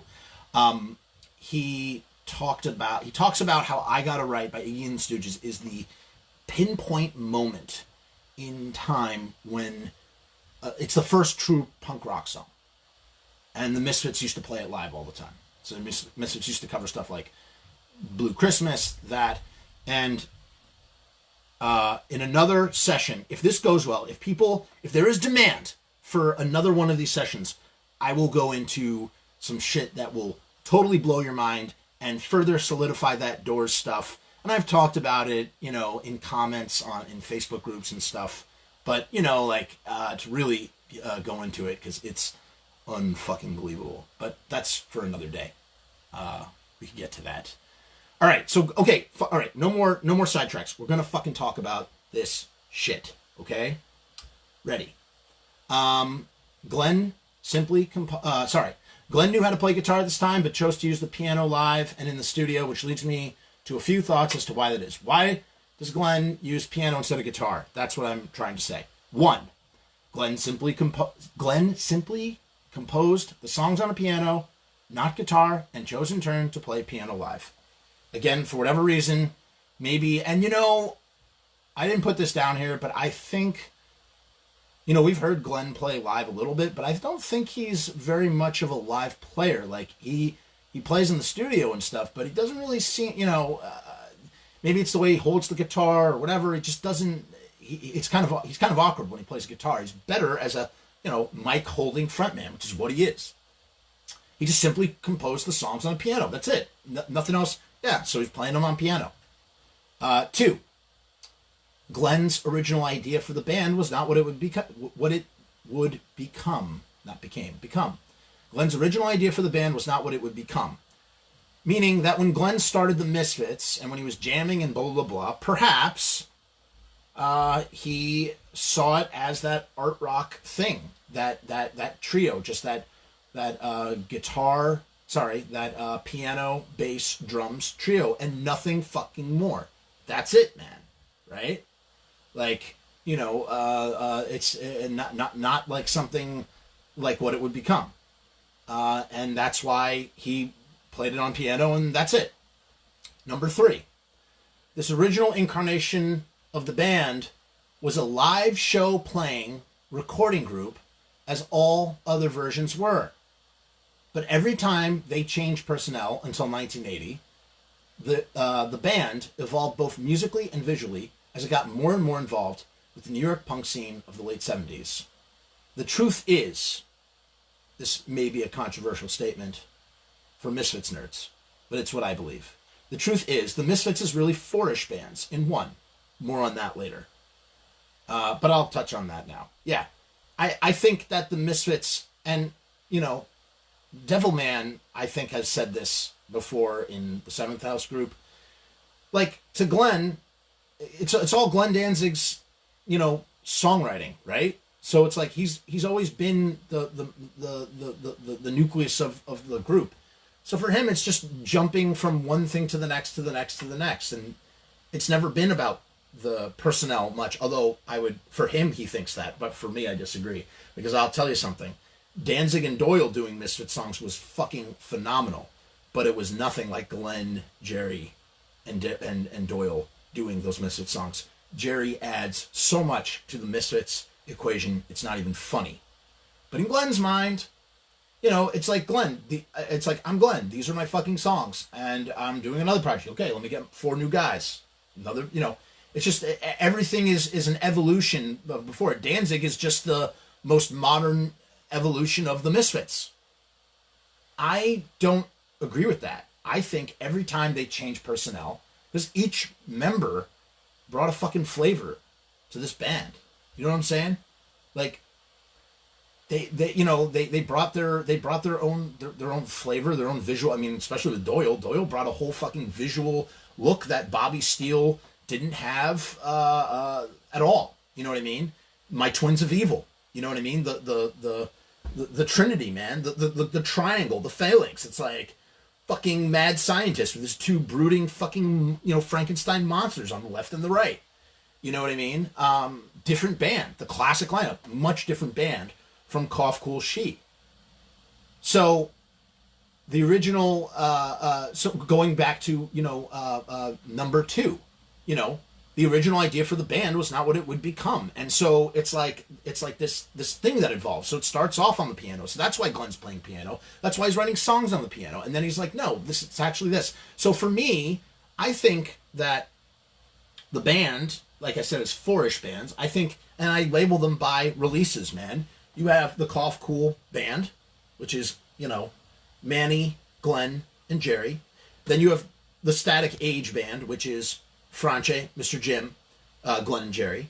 Then you have the Horror Business band, which is, by many, especially of recent, is people love that fucking lineup. And that's where the horror shit really fucking comes in, because the Static Age had some horror, but it was still more, I don't know, it was more 77 punk, if that makes any sense, than it was horror. But the horror elements really come in late 1978, 1979 with the Horror Business Band. They get the Crimson Ghost. They start growing out their fucking devil locks. They all start wearing the Ramones leather jackets.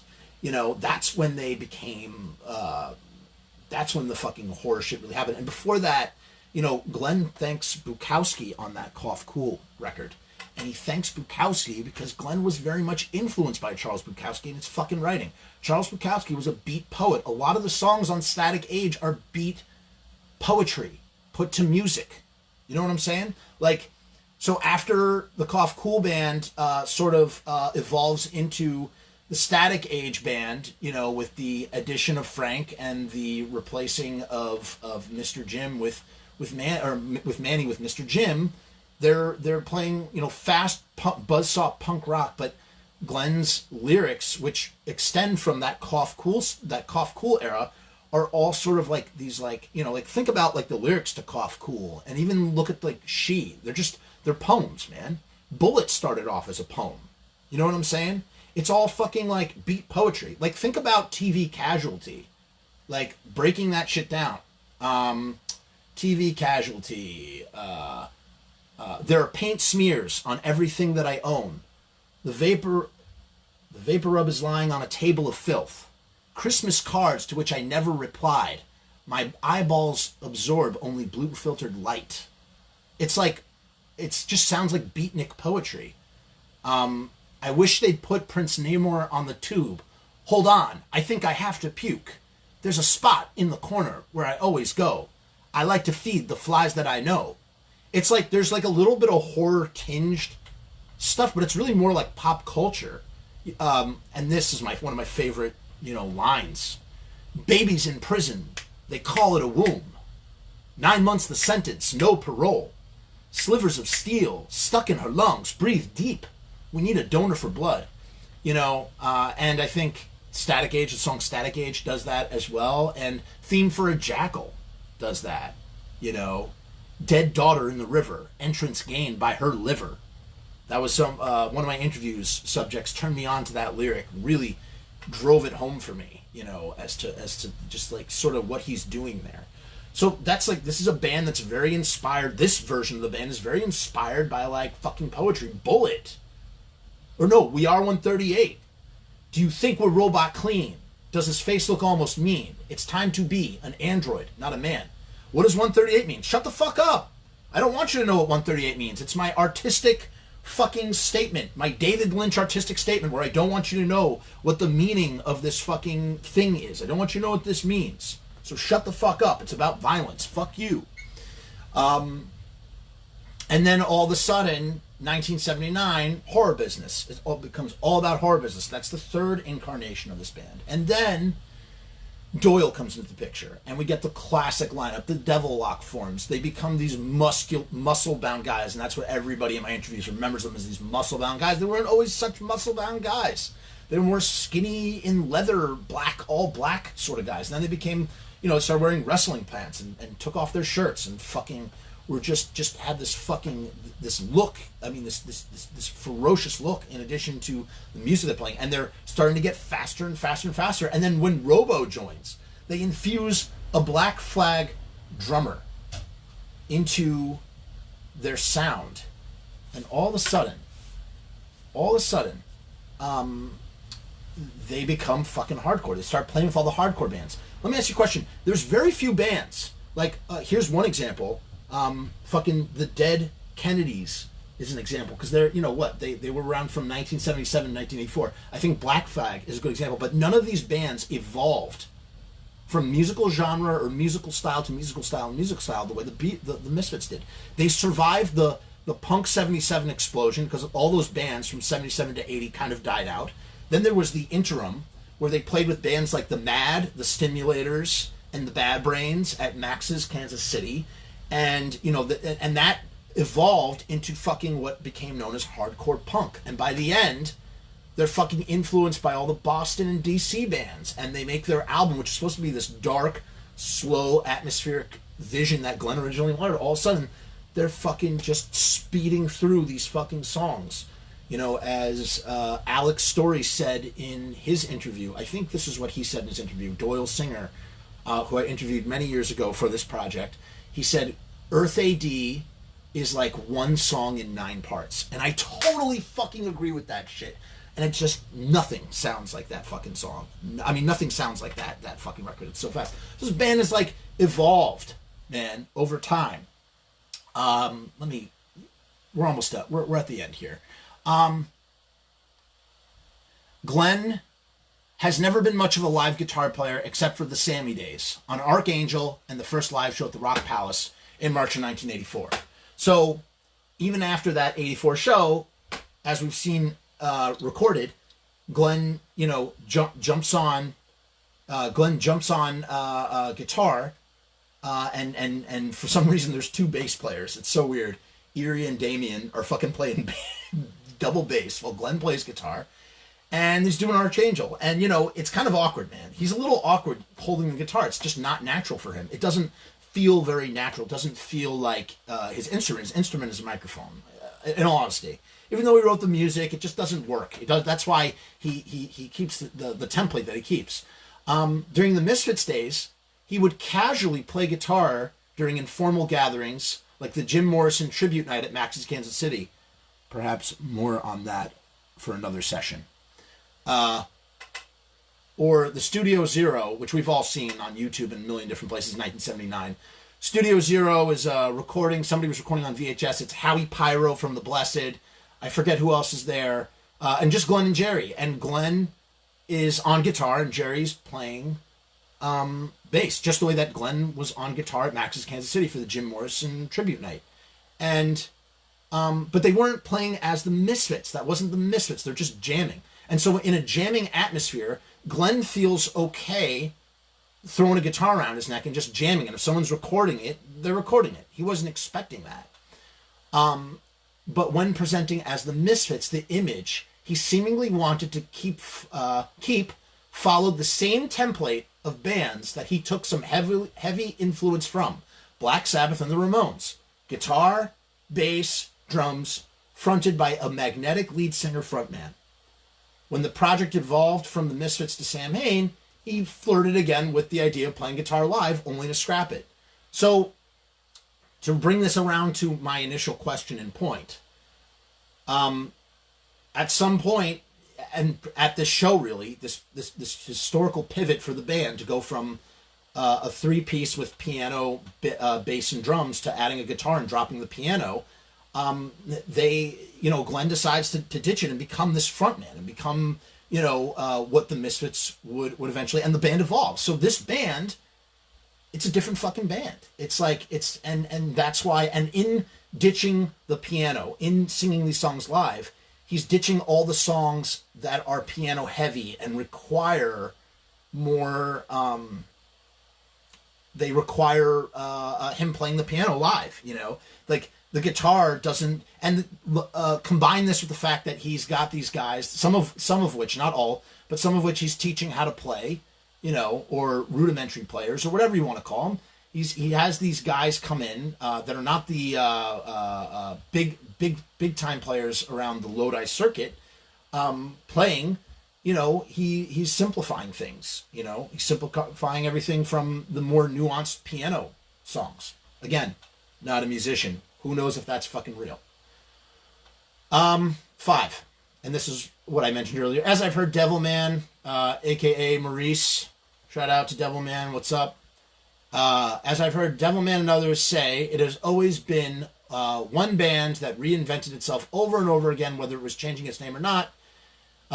Basically saying that, Glenn, the Misfits are just the first version of what Danzig would become, and that it's just evolved. And it's always been Glenn's band with Glenn's songs, and the people have changed, and that's it. So it's like this thing that evolved from the Misfits from all the versions of the Misfits to Samhain, which largely remained the same, to Danzig. And then you have all the different versions of Danzig, because, that, again, I love the current lineup of Danzig. But it is not the classic lineup of Danzig. 2 different bands, man. Kind of. I mean, it's different bands. I have to say. It's the truth. And so even with the Misfits, you have this version of the band that existed before it became influenced by punk. You know, that doesn't say that it's not punk, but it just was more, it was just not as, it became, when they add the guitar, they were like, we need to adopt to the New York 1977 punk sound. Look at, this is what the Ramones are doing. This is what the Damned is doing. You know, let's not, I don't want to be this. I want to be this. I don't want to be the Talking Heads. I want to be this. And so this show, in hindsight, in a way, is a very big turning point when everything changed, you know, because the next show they would play, there would be no piano. They would just be it would be the template that would be forevermore all the way to this day with Danzig. 6. Even though these songs are based on a jazzy, we already talked about this. Even though these songs are based on a jazzy art rock instrumental approach, they are still very short, maybe 1.5 to 2 minute tops. That's right. So all these fucking songs are short as fuck, these Doors songs. And generally, Doors songs are like 7 fucking minutes. I mean, not all of them, but I mean, so many of them, man. Like, a song, I guess West End Avenue is also kind of like the Alabama song. In terms of like the Alabama song, it feels like this. If West End Avenue was like a weird waltz, then this is like, then Alabama song is like this bar song. Like, oh, show me the way to the next whiskey bar. But it's like, that is a 5-minute song. And West End Avenue couldn't have been longer than 2 minutes. Maybe it was 1.5 minutes. It was just a very short song. And all of the songs that were never recorded, all the early songs that are lost to time and only like live on these tapes, are just very fucking short songs. And the thing to note is, even though they are the fucking Doors, they are totally fucking punk. They have such a punk attitude, despite their seeming unpunkness, as you can hear on that first 7-inch, because Cough Cool and She are fucking punk as fuck, even though they're not. Like, imagine them playing Cough Cool and She. Imagine them trying to play Cough Cool in 1983 with Black Flag and the Necros. It would just be fucking weird. They scrapped even the earlier songs. And as you can see later in the Misfits, you know, timeline of the original Misfits incarnation, they started scrapping earlier songs. A lot of the Static Age songs started to push away. They stopped doing Come Back. You know what I mean? Like, they couldn't do, they started moving faster and faster. And as the vision of the band evolved and changed, so did the material fall wayside. And so these piano songs on this live record are like this air pocket in the fucking amber from the dinosaur age of like, whoa, these things did exist. Now, I'm not going to talk about them now, but I will say this. And I do believe maybe somewhere you could find, I might have listed the set list somewhere on Facebook a long time ago. But West End Avenue, I believe, again, I'm not sure, there's a chance I did not hear Harpies in the Night. I think I did. Someone else told me that was not the case. Don't know. Harpies in the Night and Feline Nursery, which we all knew about. We've known about for years from Misfit Central. Besides those songs, there were more surprises. 2, to be exact. 2 or 3? 2. There were 2 surprises that blew my fucking mind. And this I had the gumption to ask Manny when we were listening to the tape. I'm like, what the fuck are these songs? I've never heard, and no one's ever spoken about them. It was a revelation. Listening to this for the first time was discovering, it was like discovering the lost city of Atlantis. There were 2 other piano-based songs. One was called Infant Stranger, and one was called Lullaby. And they are both unfucking believable. Like, I asked him, I'm like, what's next? He's like, this one's Lullaby. And I'm like, what the fuck does Lullaby? What the fuck does Lullaby sound like? And for Infant Stranger, Infant Stranger starts off, and I'm like, what is this song? I don't know what this song is. And he goes, it's Infant Stranger. And then all of a sudden, as Glenn is singing, I can understand that he's singing the word over and over again, Infant Stranger, Infant Stranger. And I'm just going, Nobody knew these songs existed. And it just goes to show you that if you think you fucking know everything, you fucking don't know shit. None of us know shit. Like, and it's just amazing that this stuff survived 40 years on these tapes. And I'm just like glad that I'm glad I got to fucking hear it. I hope someday everybody gets to hear it. I hope this shit gets released the right way, officially someday. And I hope everybody gets compensated the way they're supposed to. And I hope that it all fucking works out. And so I am like so fucking tired from talking. It's been 2.5 hours, I think. Has it been 2.5 hours? Let's check.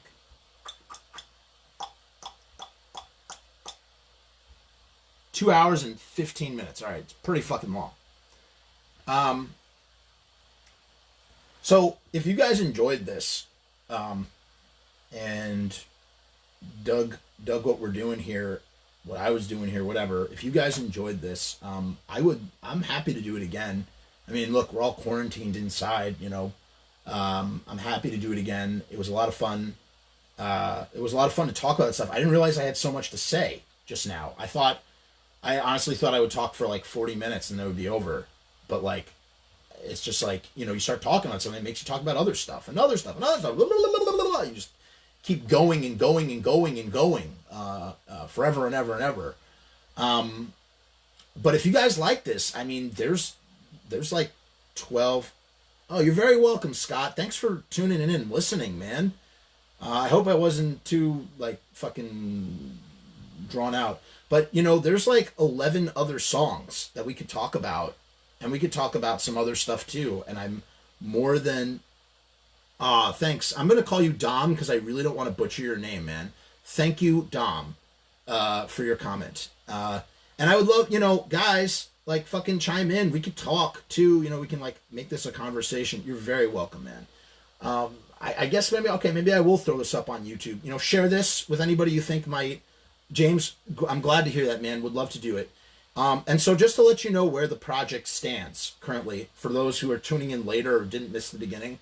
So I just transferred all of my entire interview archive to my main working hard drive.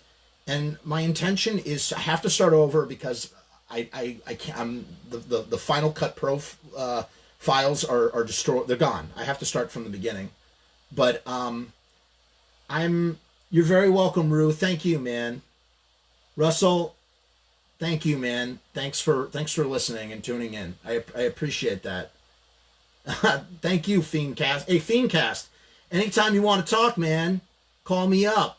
Call me up. Love talking Misfits because, you know, I'm a Misfits nerd. I said that at the beginning of this broadcast. Misfits fans are the Star Wars nerds of the music world.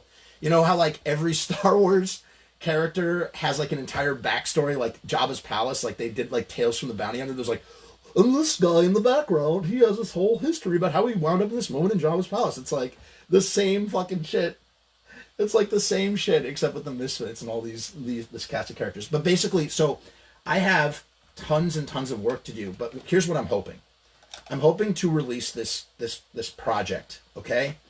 And I don't know how I'm going to do it, for a lot of obvious reasons, but I made a promise to myself 10 years ago that I was going to do this, and I gave up so many times and got so frustrated so many times, and I am going to fucking keep that promise to myself for a lot of reasons. I'm going to keep my promise to myself, and this is... Thank you, Justin. Thank you very much, man. We'll definitely do this again. I owe it to myself to fucking, like...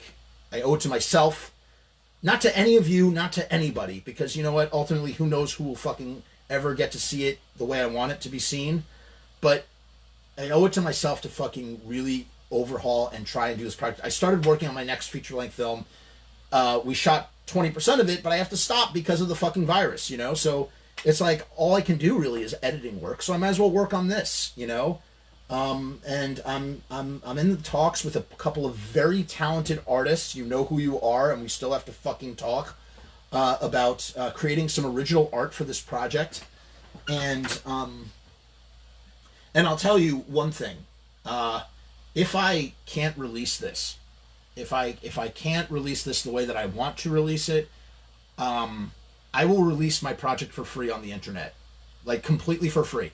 the whole documentary. If it's like a 2.5-hour movie or a 2-hour movie, I will release it for free, and I will incorporate material that I wouldn't be able to use if I was commercially selling it. Because the truth of the matter is that whatever this project is, it's not going to be able to use any of the stuff that I want to use. I'm not going to be able to use any of the Misfits music. I can't use photos for a lot of reasons. Money obviously being one of them, but also just in terms of the infrastructure and red tape. It's fucking tough, man. It's really tough. And Tom and Umberto and those guys and their publishing company are dealing with a huge kerfluffle right now. And so I might just go fuck this shit and just give it to the internet for free. Just give it. For all the fucking fiends, you know what I mean? Just give it. All the stories, just everything. Just put it out there. Maybe I'll set up a donation thing so I can recoup some of the costs that was spent on travel and whatever equipment.